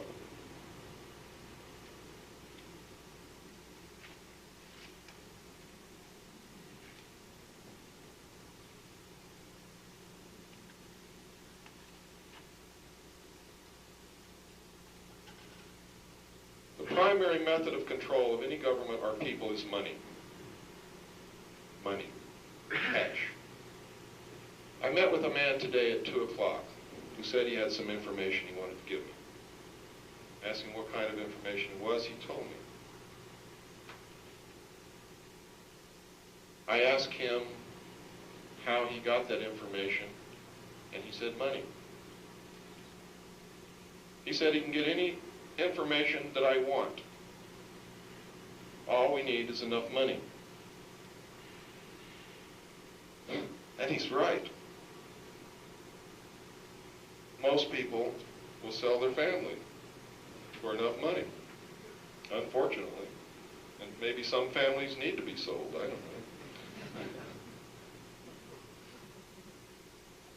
But I knew exactly what he was talking about, because low-level personnel usually handle classified information, and they're usually not paid much. I always had to laugh when I found out how much security guards make.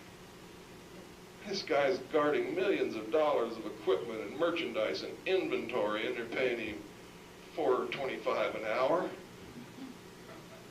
Man, I knew a secret when I learned that. I could have anything in there if I was willing to pay him 10. It's that simple.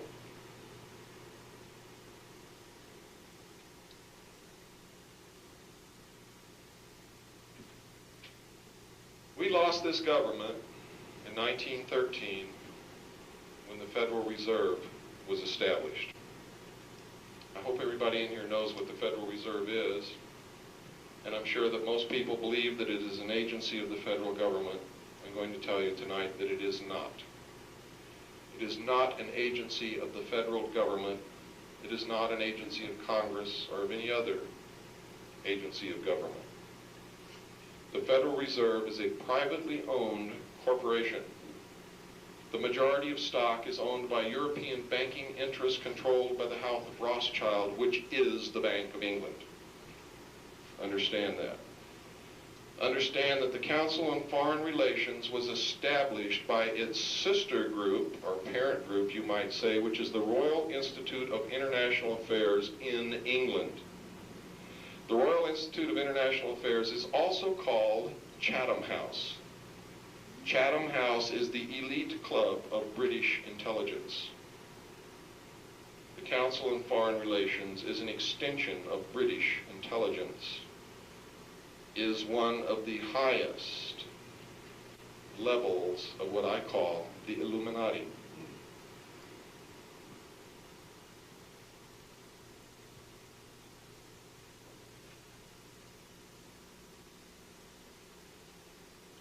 It was members of this elite group that before the Council on Foreign Relations was established used to meet in New York City as a dinner club. Nevertheless, they were about the same business. They established a group that met on Jekyll Island to bring about what is known today as the Federal Reserve banking system.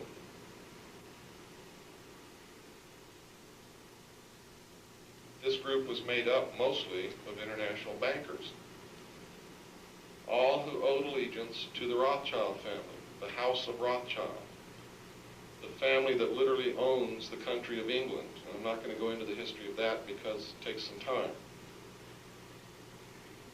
The Federal Reserve is constitutionally improper, illegal. It's under the color of law. It was passed probably illegally. What they do, folks, is they've circumvented the Constitution, which says that a unit of money in the United States is called a dollar. And a dollar is a specific measurement of gold or silver coin only. And if paper is used in place, it must be redeemable for exactly $1 measurement of gold or silver coin. That's constitutional money. You can't get in trouble if you have that kind of money. Over the years, they took us off that kind of money. If you'll look in your pocket and pull out one of those dollar bills, you'll see that it says Federal Reserve Note. A note, by definition, is a piece of paper that says that somebody owes somebody else some money. It cannot be redeemed for anything. They have even taken the worth from the coins of this country. If you look at your coins, you'll see that they are no longer silver coins. They're what's called copper clad. They're copper with a thin layer of silver plating over them. Our money has no value whatsoever. It is worthless.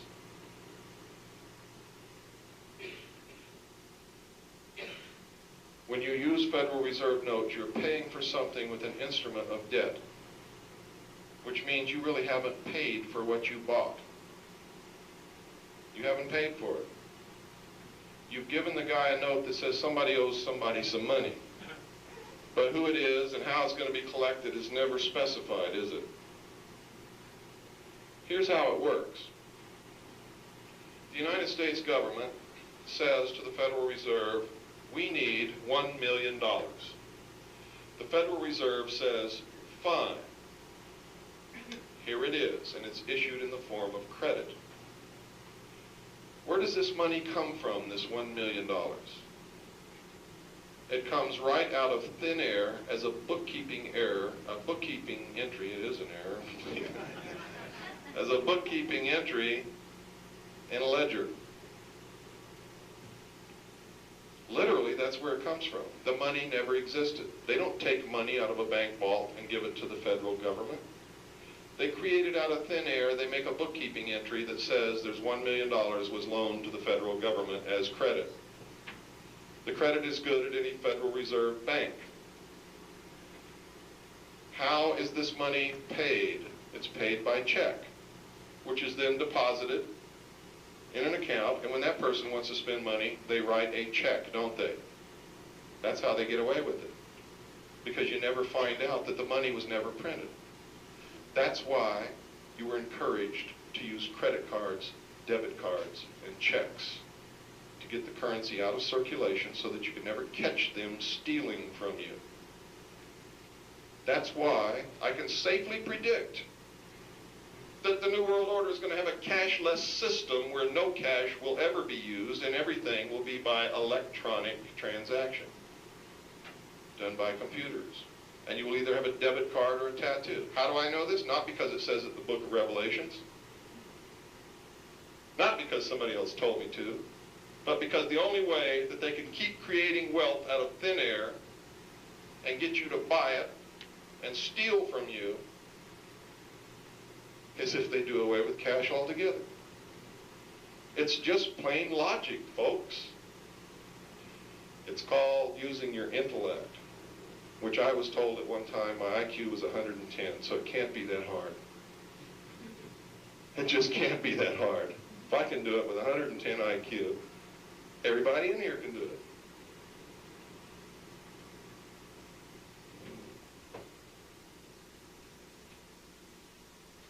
All of my predictions are based upon study, hard work, research, knowing what they need to do to continue their plan.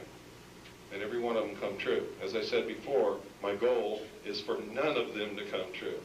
Because if I can get it down to where no predictions that I make come true, we're going to be in pretty good shape. I hope. The only thing I'll have to worry about is, what are you going to do at that point? Now, how are they stealing from us? It's simple. The money was never printed. So when the government pays for something, they're paying with nothing that exists. Not only that, but the federal government has to pay this money that they were loaned that doesn't exist back. Where does it come from? Taxes, folks. Not only do they have to pay that money back, but they have to pay interest on the money, which was never even created, not even out of thin air. That's why you keep getting poorer every year. That's why the middle class keeps shrinking. That's why the price of homes has to go up. That's why inflation must occur. Because when you create something from nothing, it creates inflation. When they blame inflation on an oil shortage, and everybody buys it, and everybody says, yeah, it's all because of those damn Arabs. It's a lie, it's a manipulation. It's because they have put out so much of nothing that you're spending in the form of credit that inflation must occur. Remember when all the housing prices went through the roof? Nobody had any trouble getting credit anywhere. That's why. If you wanted $200,000, all you do is walk down the street and ask for it, and you got it. And the guy that owned the home knew it, so he raised the price of his home to get some of the action himself. And pretty soon, everything went through the roof. That's what inflation really is. It's a manipulation of the money supply by introducing worthless money into the system.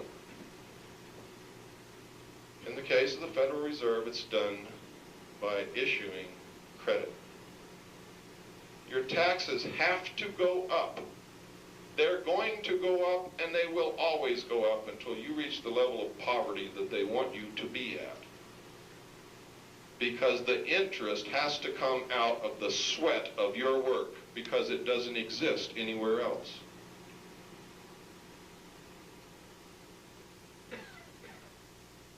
Does everybody follow me? Is anyone lost?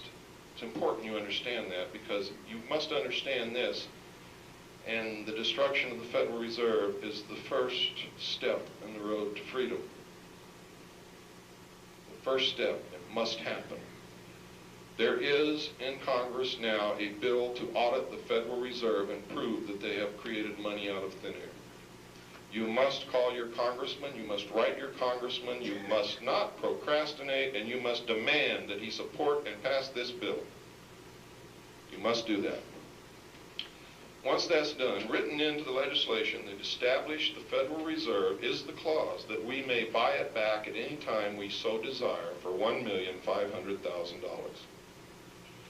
That's cheap compared to the national debt, because if we buy back the Federal Reserve, the national debt will vanish instantly because we will owe ourselves, you see. Does everybody understand that? Now there's another way too. We can audit them, prove that they're criminals, arrest them all, and nationalize the Federal Reserve and don't even pay the $1,500,000 for it. I would prefer to do it that way, because I think all those bastards need to be in jail. I really do. They've been stealing from us. They've been destroying this country. It's the same as if you don't have any money. So you come to me and say, Bill, I need $1,000. So I say, fine, you got it. And I give you a piece of paper that says, I got $1,000 in your name. And you go out and you buy a car with that $1,000, with that note, because that's what it is, it's a note. You go buy a car with that note. Do you own the car? No, you don't. Did you have any money? No, you didn't. But you got to pay me back $1,000, don't you, plus interest. And you know what? I didn't have it. I didn't have it, folks. But you got to pay me back $1,000 plus interest, and I didn't have it. See, you could have done the same thing. You could have wrote a phony piece of paper, too. So why'd you come to me? Why aren't we doing that?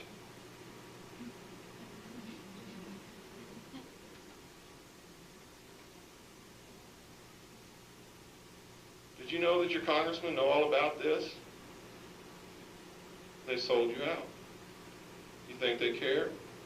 No, because the people that own the Federal Reserve are rich and you're not. And they know that if they play the game, they'll be taken care of. Not by you. By the rich people who own them, who have them in their pocket.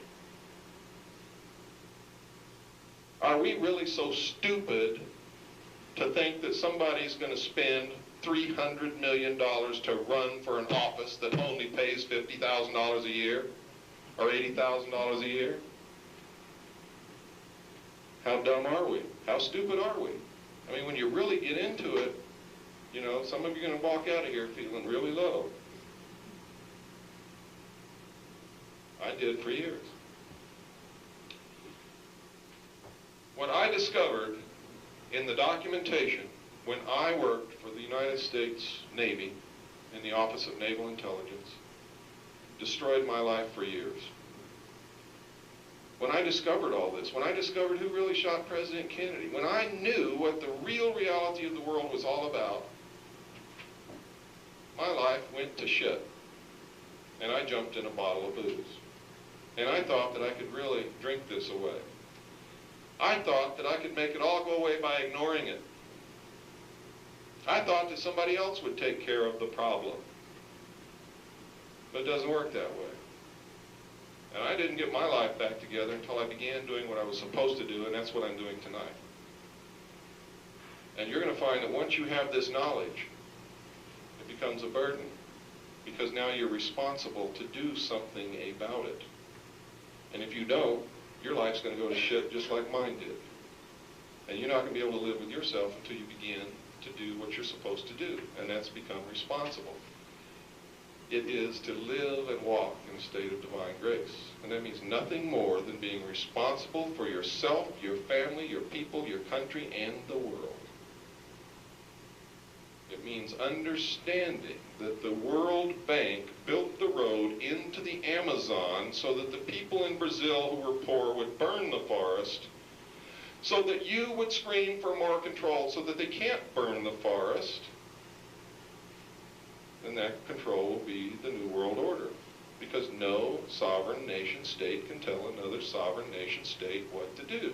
The answer is no more sovereign nation states. The answer is the New World Order. Everything is screaming for control, and everything has been engineered by these secret societies to bring about synthesis and, thesis, antithesis, which will result in a clash, causing you to scream for the solution that they wanted all along. Understand that when big, giant corporations pollute the atmosphere and the land, it's done on purpose. Understand that. Understand that Detroit has had for many years the plan to make a very clean engine that would go a long way. Understand that a hydrogen engine has been developed for many, many years, but is being withheld from the public because it doesn't pollute enough to ask you to demand for total control, to save the world from pollution. Does everybody follow me?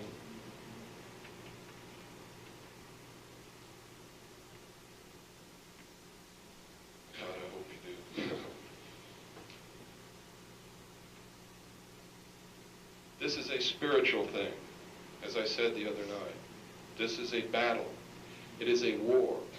It's in its final stages. And whoever wins is going to be the victor for a long time. We're playing for high stakes, playing for your very soul. You're playing for the future of mankind. This country, what we have here, is not possessed and has never been possessed by anyone else in the history of the world.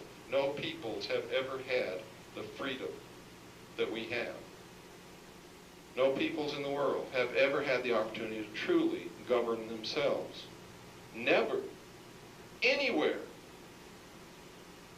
And no other people in the world have flubbed it so miserably as we are flubbing it. We're flushing ourselves right down the toilet. That's what's happening. This country was founded to bring prophecy to reality. And it's going to happen. How many of you know about a spacecraft called Galileo?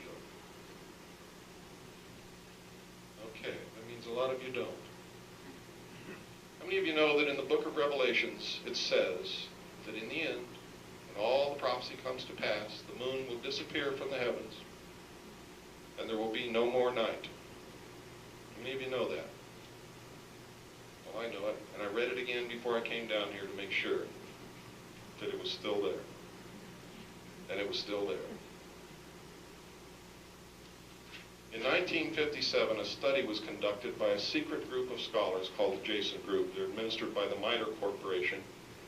They are the biggest, best brains in this country, All of the Nobel Prize winners of this country are in their group, or most of them, I should say. And they, along with scientists from other countries, met at Huntsville, Alabama in 1957 and decided that we're in for some deep trouble. They predicted that the population would double between 1957 and 1990. And then again after that, and then again after that, and again after that. They predicted that we are in the downward swing of a warming period in the geological history of this world, which means that we're going into an ice age, not a desert period as you've been told. That this had to be kept from people. Because you have to understand that an ice age will destroy civilization as we know it. Can't feed people if you can't raise animals and you can't grow food, can you? That's why they've been telling you that it's getting warmer every year. It's not. And all you got to do to prove it to yourself is go down and buy this year's, not the new edition that just came out, but this year's edition, the last one. One just came out right now. Don't get that. Get the one that was already out. In the Old Farmer's Almanac, you will see a little article in there about the release by the Agricultural Department through the U.S. Government Printing Office of the map of what plants can grow in what area, and they slipped. They said the reason this map had to be changed is the average climate is getting colder, and some plants can't be grown in areas where they could be grown previously. And that's the truth of the matter.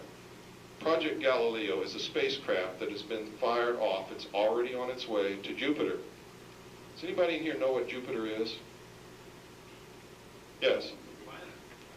It's a planet. What's it made up of? What gases? Who said that? I heard it over here. Hydrogen, what else? Helium. You know what's really coincidental about this? Jupiter is made up of hydrogen and helium and some other trace gases in the exact same proportions as these gases exist in our sun. Jupiter, as any astronomy textbook will tell you, is a baby star that has never been lit off. Galileo is going to light off Jupiter, and we are going to be a binary solar system. Now, I really know I'm stretching your ability to absorb information at this moment, and that's okay. Just remember, file it in the question mark drawer under Cooper's Crazy, but when you go out of here, you go check and see if I'm right or not. In this spacecraft, it is carrying 49.7 pounds of weapon-grade plutonium. NASA says that the plutonium is used for batteries to power the spacecraft. If that's true, and the spacecraft is only good until December 1999 when it's going to plunge into the center of Jupiter, why did they use weapons-grade plutonium when weapons-grade plutonium has a half-life of over 20,000 years? Does not compute. I sent to NASA and got back the whole kit describing Galileo, everything. And guess how this plutonium is arrayed in the spacecraft? Two banks opposite each other with a vacuum in the middle. What is that the configuration of? Atomic bomb. I heard it from all over here. You're absolutely right. That is the configuration of an atomic bomb, and plutonium is exactly what they use in an atomic bomb. Why are they going to do this? To short circuit and do away with the cycle of ice ages in our future forever so that humanity never has to worry about it ever again. And why are they running around in the New Age movement warning everybody about earth changes and the water is going to rise and all this kind of stuff? Because for those of enough who are smart enough to listen, will go to high ground to live. Because the ice caps will melt and the water will rise, but we'll never have another threat to humanity like an ice age ever again in our future. This really sounds way out, doesn't it? until you realize that Arthur C. Clarke is a member of these secret societies. Arthur C. Clarke is also a scientist, and he wrote about everything that I'm talking about in the book 2001 and 2010. Only he blamed it on aliens. It ain't aliens, folks. Pogo said, "I have found the enemy and they are us." And he are right.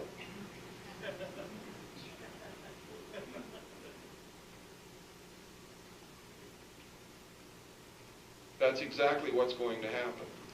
Now, it's going to happen according to NASA. The last moon that Galileo is going to photograph is going to photograph all the moons of Jupiter. Why? We've already got millions of photographs of the moons of Jupiter. But because when Jupiter lights off, it's going to be the first time that moons could become planets. And they want a record of this. In December of 1999, its orbit will decay because the last moon it photographs will be Io, the closest moon to Jupiter. And this spacecraft will plunge into the center of Jupiter, where the tremendous pressure that it encounters will crush it exactly as an implosion detonating device on a nuclear weapon, an atomic bomb, and light Jupiter, and it will become our second sun. That's what's going to happen, and that's what all this other crap about Earth changes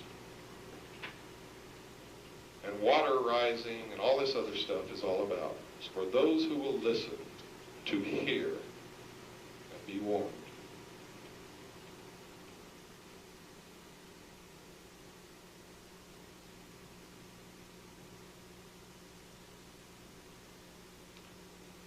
We will be able to grow food in places you never dreamed of before.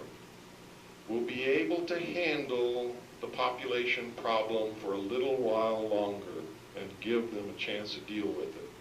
And if we're successful in dealing with all these problems and can check the population so it doesn't continue to double all the time, then the human race might have a chance.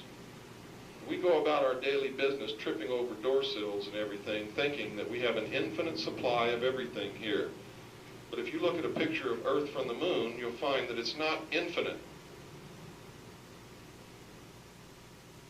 We don't have enough trees on this planet to double the population again. There's not enough cattle to furnish leather for all of us to have shoes if this population doubles again. There's barely enough clean, pure water left for any of us to drink right now. What the hell are we going to do when the population doubles again? Where are we going to get the food to feed all these people? That's what I mean when I say that I am not in complete disagreement with every one of their goals, but I am damn sure in disagreement with their method of getting there and leaving us out of the equation. You see, one of the reasons we're so stupid and ignorant is because they won't teach us what the hell the real truth is. And I dislike that intensely. Because I may have an IQ of 110, but I think I'm capable of understanding some things and making decisions and participating. And my IQ may even be higher now. I don't know. That was back when I was in high school, I think, that test was taken. It's even possible that it could be lower. You know? But I'm trying. Give me a chance. That's what I want. I want to participate. I don't want to throw this grand experiment in the trash can. You've all heard it's not over till the fat lady sings. So when they tell me it's all over, don't fight it, you can't win, I say, well, you know, it's only not over because these people don't know about it. Maybe if I tell them, maybe we have a chance. You have your hand up.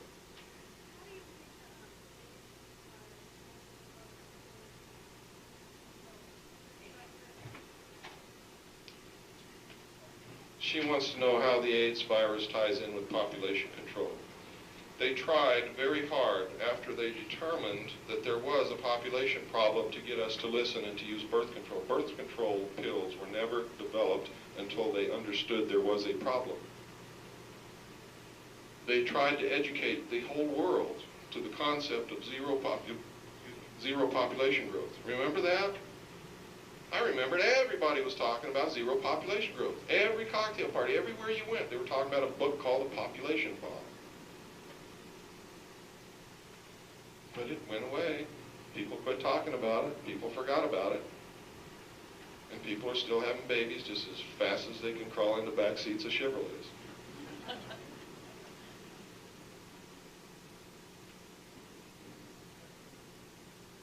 And maybe that's why Chevrolets were built. Yes?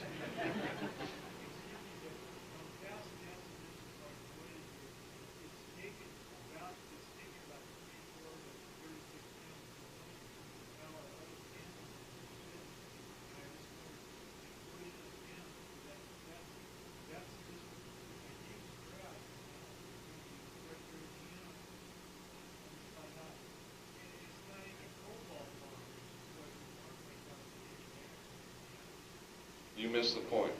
The half-life of weapons-grade plutonium is over 20,000 years. It could power this spacecraft for 20,000 years and still be the most poisonous substance in the universe and still detonate an atomic bomb. Everybody understand what half-life means?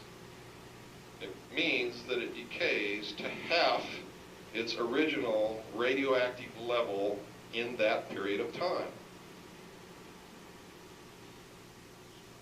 I understand your point, but it's not valid in this instance. Supposedly, the spacecraft is running off the heat caused by the decay of the radioactive material, or the heat caused by the radiation radiated from the radioactive material. Even after 20,000 years, it's still going to be hot, can still be used as a weapon, can still detonate an atomic bomb. It's only got till December of 1999. Yes, ma'am?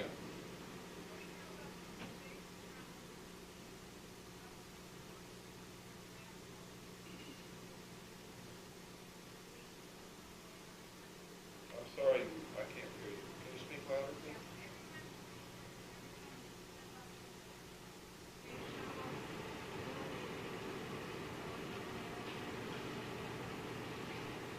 Well, first place, I don't know any more about the Challenger disaster than anybody else in here does. And depletion of the ozone layer, I believe we all know what the causes of that are. But I have to tell you something. These people don't want to die any more than you do. If they're telling you that the ozone layer is being depleted and they're allowing it to continue to be depleted, it's a manipulation, it's a lie. They know that if there's no ozone layer, they can't live here either. You have to be able to use your common sense and understand that it doesn't take a whole lot of brains to figure a lot of this stuff out. They tell us that the atmosphere on Mars is only 1/100th as dense as Earth's. In other words, a 1% atmosphere compared to ours, yet they lowered the Martian probe to the surface with a parachute. Bullshit. And the Martian probe, when it's sitting there, while the announcer is telling us there's no moisture in the atmosphere on Mars, is sending out pictures of ground fog. And we get up from the TV set after we just watched a whole gigantic bank of ground fog move across the camera's view in the atmosphere of Mars, and we go and tell our neighbor, oh, we know there's no atmosphere, there's no water in the atmosphere of Mars, because NASA just told me. Well, somebody lied. Either the picture was lying or NASA was lying. Which do you think it is? Do you know that NASA has on the drawing boards a winged aircraft, propeller driven by a hydrazine motor to fly in the atmosphere of Mars that's 1% as dense as this atmosphere here? Bullshit. It's a lie. They're lying to us. They're giving us pictures of astronauts on the moon that are lies. Either those pictures were not taken on the moon, or the moon has an atmosphere. Why? Because in the dark places where there should be no light in a vacuum, and can't be any light in a vacuum, you can see detail, lots of detail. I have a degree in photography. I know the resolution power of the film that they used cannot pick up any detail in a dark shadow area in a vacuum. It's impossible. cannot be done. Yet you see detail in the shadows cast by the astronauts in the pictures of the Apollo astronauts on the moon. They show them walking along, kicking up dust. They show the lunar rover running around, and up from its tires, dust is springing. Dust cannot exist in a vacuum. It is impossible. If you don't believe me, go get a bell jar, put some dust in there, pump the air out, and shake it and see what happens. There will be no dust in that jar. It will all cling together as a clod. They're lying to us. But what is it that they're hiding? Why are they lying to us? Did we not really go to the moon at all? Or did we go there and find something else they don't want us to see? The photographs are fake if there's no atmosphere on the moon.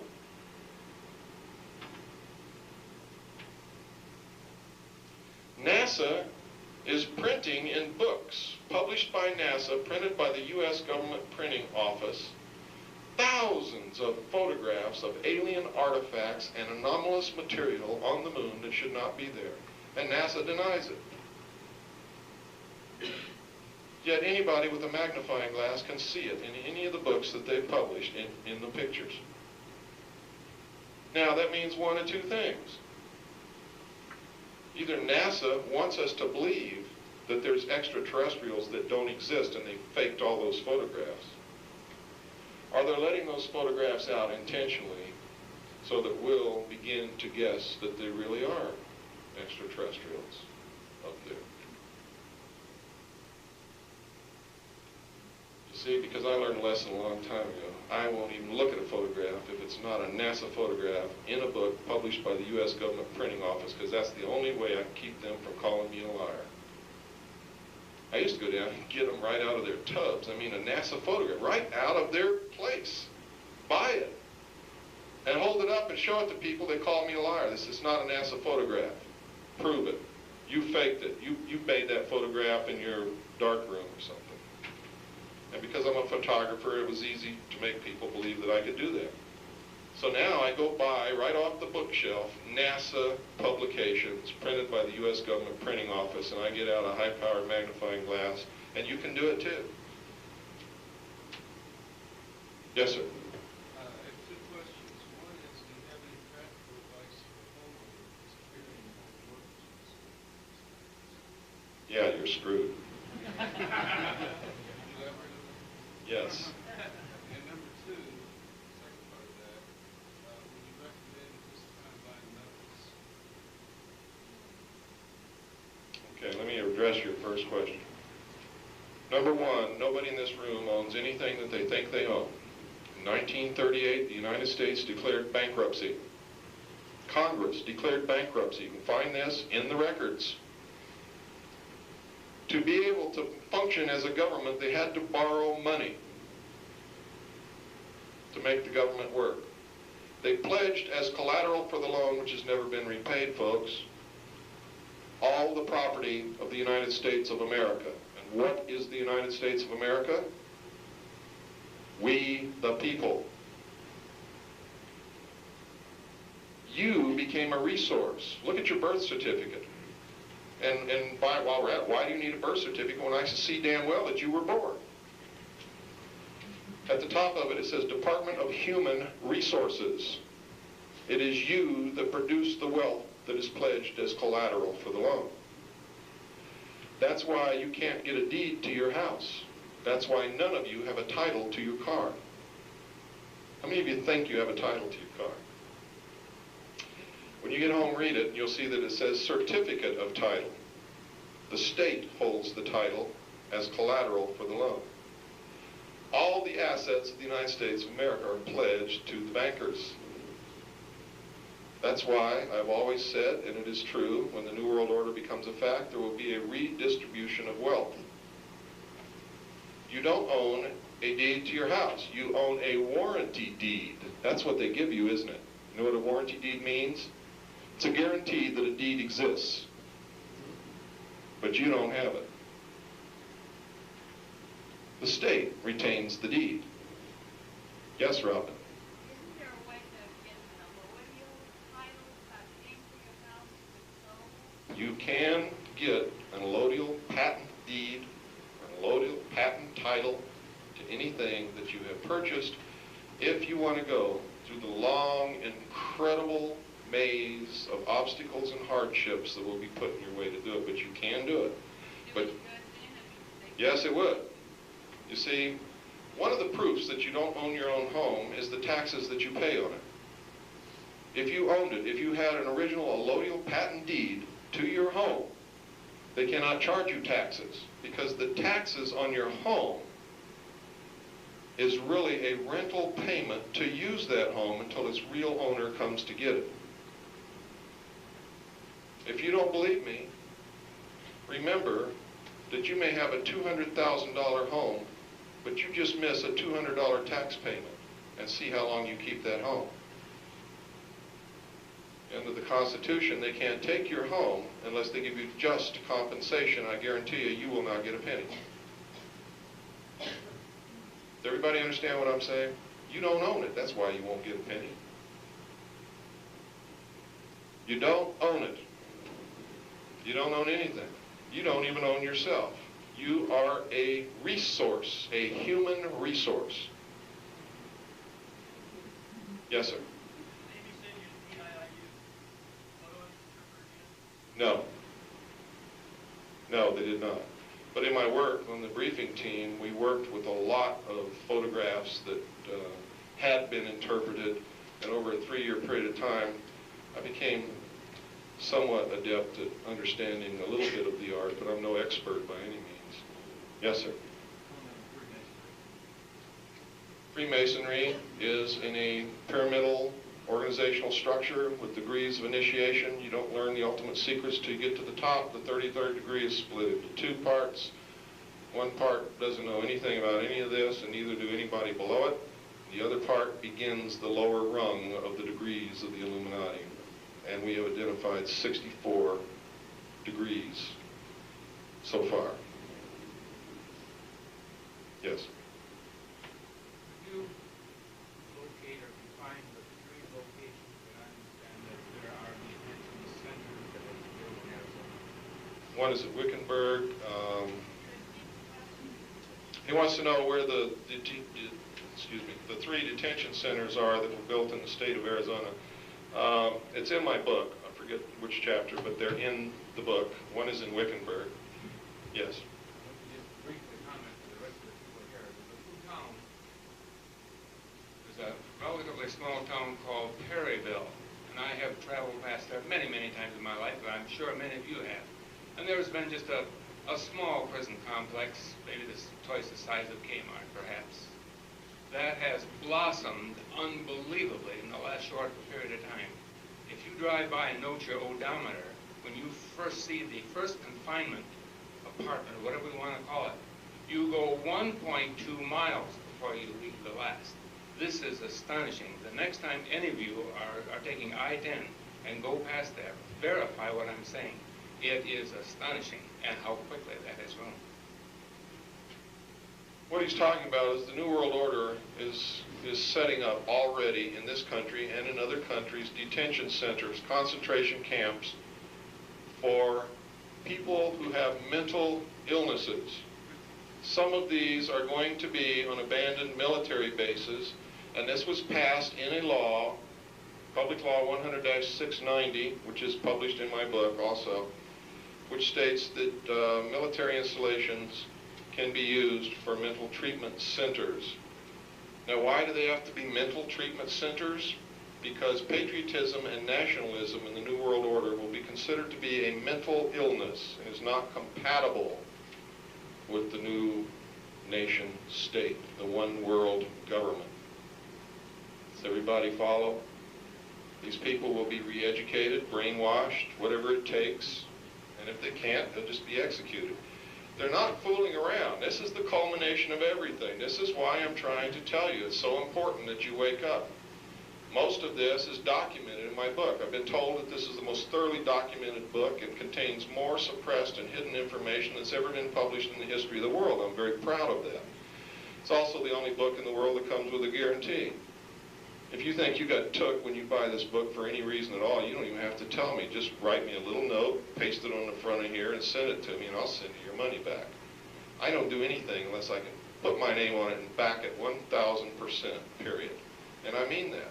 So far, nobody's ever done it. I don't know why. There must be somebody who's not happy with that book, because it's just the law of averages that somebody will be. Yes, sir? Now, Bill, what is your overall sense of the alien participation?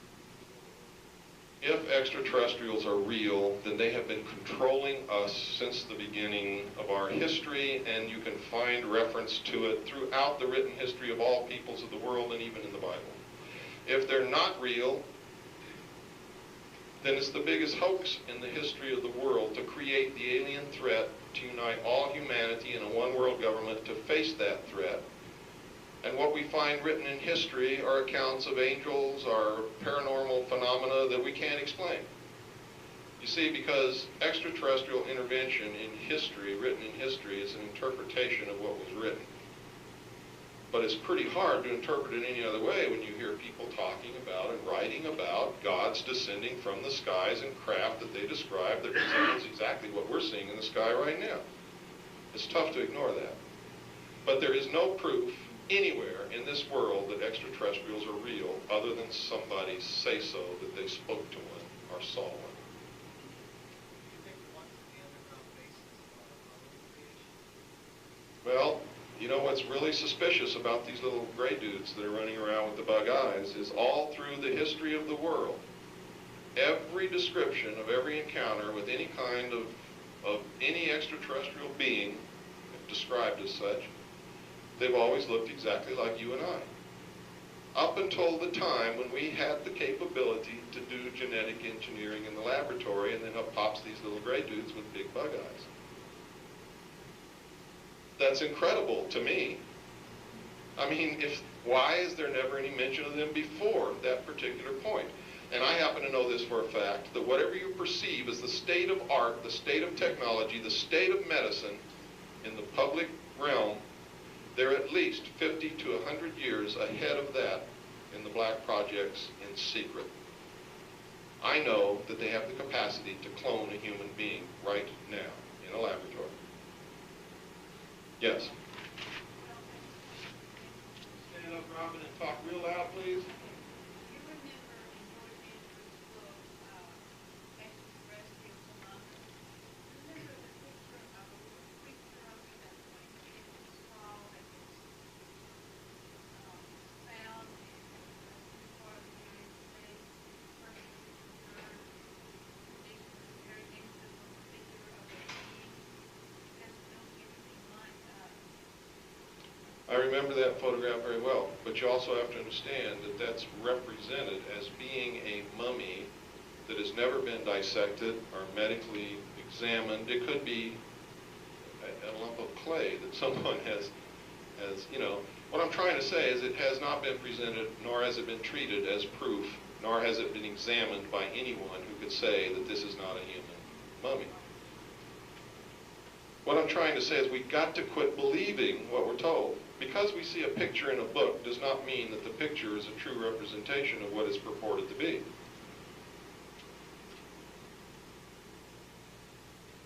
Yes, sir.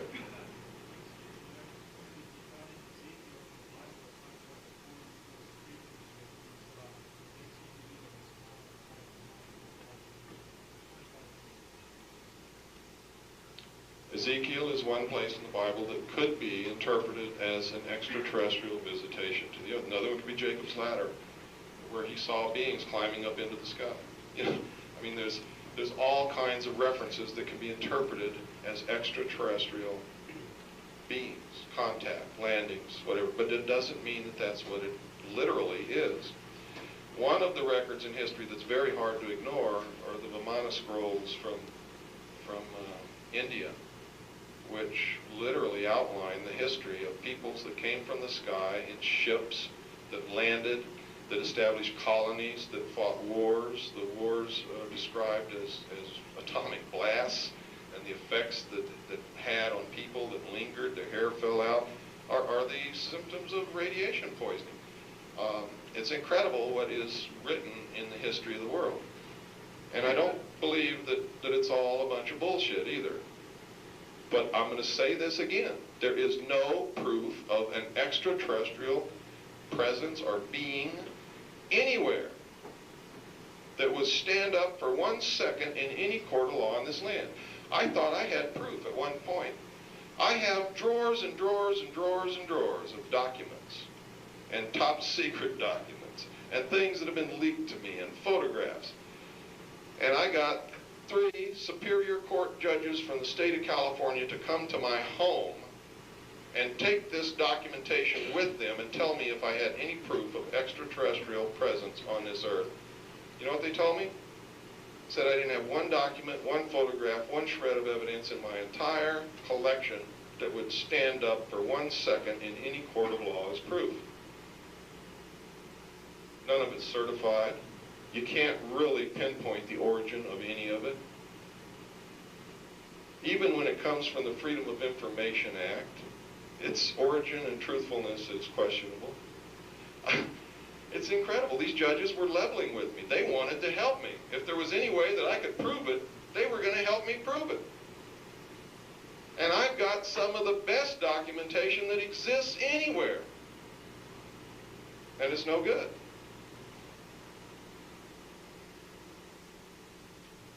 Now, if they were really visiting this earth, don't you think it's odd that we don't have one shred of proof after thousands of years? I think that's odd. Probably intentional. Look how the government treats this. They let information leak. They let people like me see reams of documents saying that there's extraterrestrial visitation, and then they deny it. That's like your neighbor. He comes home late one night and you see him carrying a coffin on his shoulder, and it's 1 o'clock in the morning, and you see him looking around to see if anybody's watching, and he slides it down the coal chute into his basement. What are you going to think?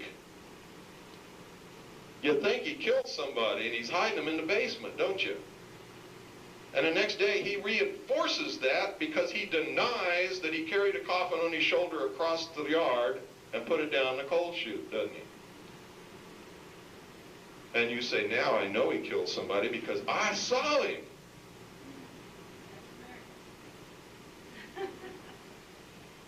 It's not my America. Yes? What did you think you saw then? That ship that comes up out of the water where it flies off? I saw exactly what I described to you.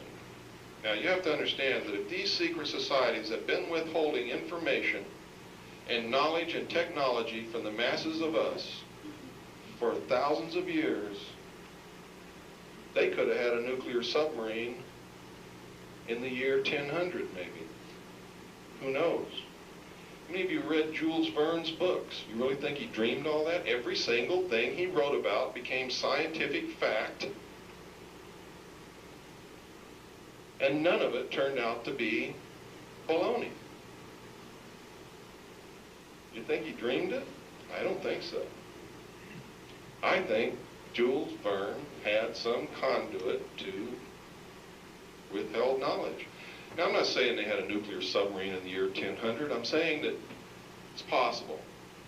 Look, in 1897, all across this country, and you can verify it in the newspapers in your own town, there was a huge airship sighted flying across the country, all over the place. It landed in several states, and the occupants talked to people. And they were dressed exactly like the people dressed who lived in that time. And in one place they landed, somebody asked them, you know, what are you doing? We're flying my uncle's airship. He's an eccentric inventor. Where are you going? Oh, we're going to Illinois, or wherever the hell it was. Brad Steiger can tell you this story better than I can. And when they got up there, somebody asked them where they're going. They said that they came from Texas, where they landed the first place, and that they were going to fight in the Spanish-American War, which wasn't until sometime in the future. Now, this is in the newspapers. I mean, these things can be accounted for. In one place they landed, the guy traded the guy a sack of steer manure for some food. The people in the airship gave him some food. You know what it turned out to be? Buckwheat cakes. So you know damn well they didn't come from Venus. I mean, it was the same recipe as those people made in their own house, buckwheat cakes. Now, let me tell you something. If this hidden technology can do what I've seen it do, it's a time machine. And if it's a time machine, the events described in history could have been us or someone in the future utilizing that time machine to engineer the future. I don't know if that's true or not, but I'm telling you this. I have seen these things demonstrate characteristics that can only be attributed to a craft that is able to warp space. And if it can warp space, if you know anything about the theory of relativity and Einstein's work, you know that if you can warp space, you can warp time. And that if you can travel from here to here, by effectively pulling this point to you, you can go forward or backward in time by the same mechanism. I believe that they've perfected the unified field theory in secret, and that they plugged in the equation of gravity, and that they know exactly what it is. I happen to know for a fact that we have planes flying that are powered by fusion reactors. I've seen them fly. I know that the pilot in these planes does not breathe air. They breathe oxygenated fluorocarbon liquids so that they don't get the bends, they don't have to worry about compression and decompression, and the effects of the G-forces or gravitational forces of rapid acceleration are nullified, because it's as if they're acting upon a complete body of water rather than a body that contains air and dissolved gases. And don't dismiss this, because we experimented years ago when I was the head of the Mixed Gas Deep Saturation Diving Department of the College of Oceaneering with oxygenated fluorocarbons. We didn't just pull that out of the air. We got the initial idea from the space program. Yes, sir. I'm sorry to ask you again, but in the event that we become a cashless society, we use the present methods now for example, Only if you're going to try and withdraw from the system and participate in what will be called a black market or an underground illegal bartering system, then it would be useful to have the smallest denomination of gold or silver coin that you can get, preferably gold.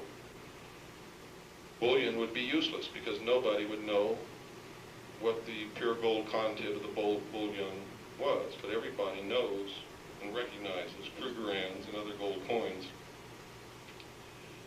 And as long as you don't try to shave off any, they'll accept them. They'll always be valuable, yes.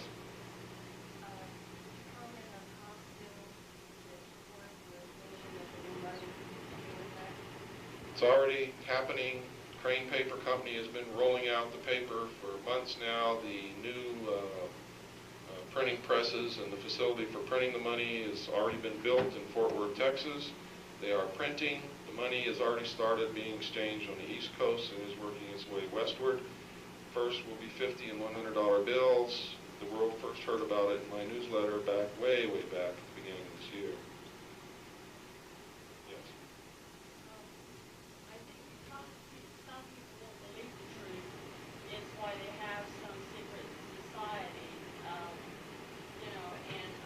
I know there's one that gets together at noon once a month, and the Illuminati people meditate on the leaders and the people of the world, try to get them to raise their consciousness to what's going on, and they do this, so all of them are not, bad people, but some people, they won't believe the truth if you show it to them, I didn't say they were bad. Yeah, that's why they have some of They firmly believe that they're doing what's right for humanity. They believe that. Have you ever seen anybody in your life that believed that they were doing the wrong thing? Even murderers justify their deed to themselves. Nobody does something if they truly in their heart believe that they're doing the wrong thing. They believe sincerely that what they're doing is the only hope for the future of mankind. This is what you have to understand. But so does everybody on this earth. is what you also have to understand. There's not a person in this room doesn't believe that they're doing the best that they know how to do for the future of humanity. What I'm trying to say is not that everything that they're doing is wrong. It's that we're not allowed to participate. That's wrong. Our fate is being decided by someone else. That's wrong. They will decide who will live and who will die. That's wrong, in my estimation. Maybe I'm wrong.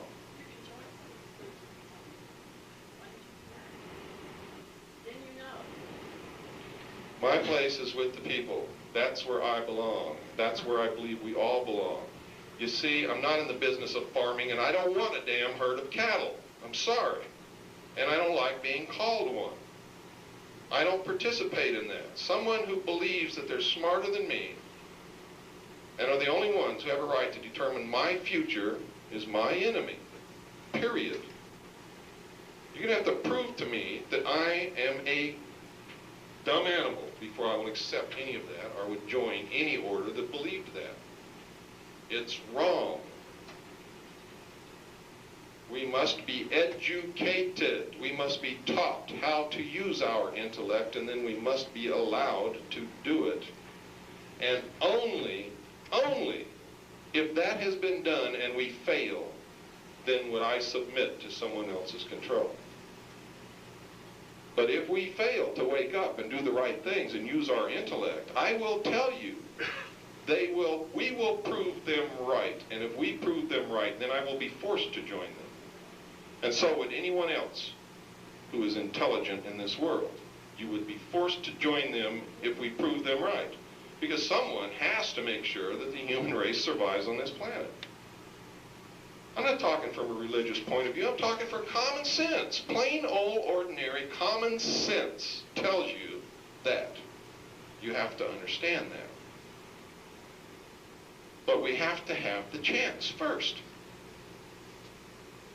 Now they say they've given us the chance when they founded this nation and we blew it. Sure, we blew it.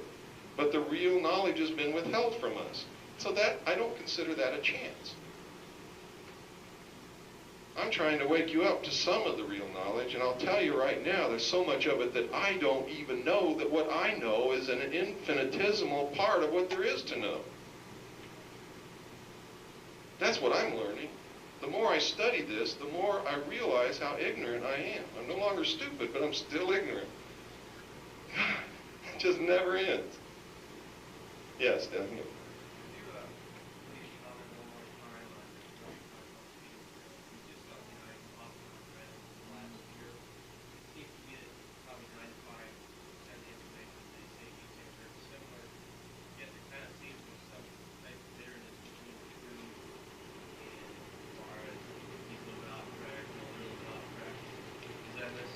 No bitterness. I'm for truth and he's for deception.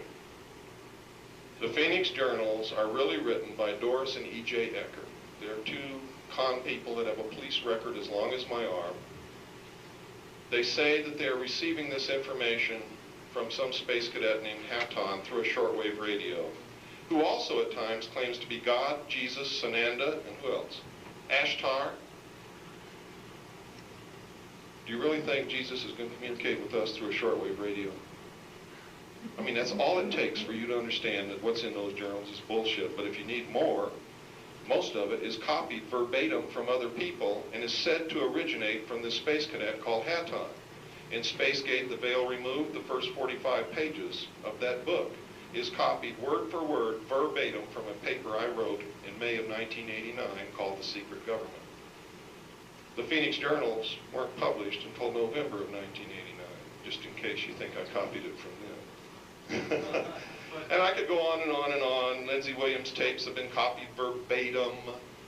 Eustace Mullins's books have been copied verbatim. If there were such a thing as ascended masters, they could at least use their own words. Why would they copy from some insignificant human such as I?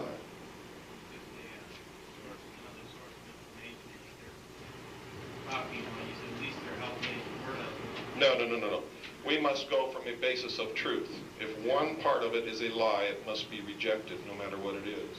If you find one part of what I say is a lie, you must reject what I am saying. You must. When you talked about earlier how you study all the different sources, you got to read that. You can read it fine, as long as you understand, and you should, that it's coming from a point of deception. I've read all of them because I want to know what the enemy's doing. His logo tells me that he is a member of the Illuminati, and thus his intent is to deceive. The message of the Phoenix Journals is it's all over, there's nothing you can do. It is so bad now that the only thing you can do is liquidate all your assets, send me the money, I'll buy gold and store it for you. I wish you luck. Send me the money. I'll buy gold, give you half and keep half. I mean, that's a better deal than he's offered you. Yeah. Please comment on what's going on With Noriega, nothing's going on. He's sitting in Florida enjoying a very comfortable existence in a nice, beautiful office. Call anybody in the world he wants to. He has television, movies. Yes? How about Judge 13 and Ted Kennedy's execution? You mean what? Judge 13. Mm-hmm. Ted Kennedy? JFK? John F. Kennedy was killed by the driver of his car, who turned in the seat and fired point blank into his head with an assassination pistol that was manufactured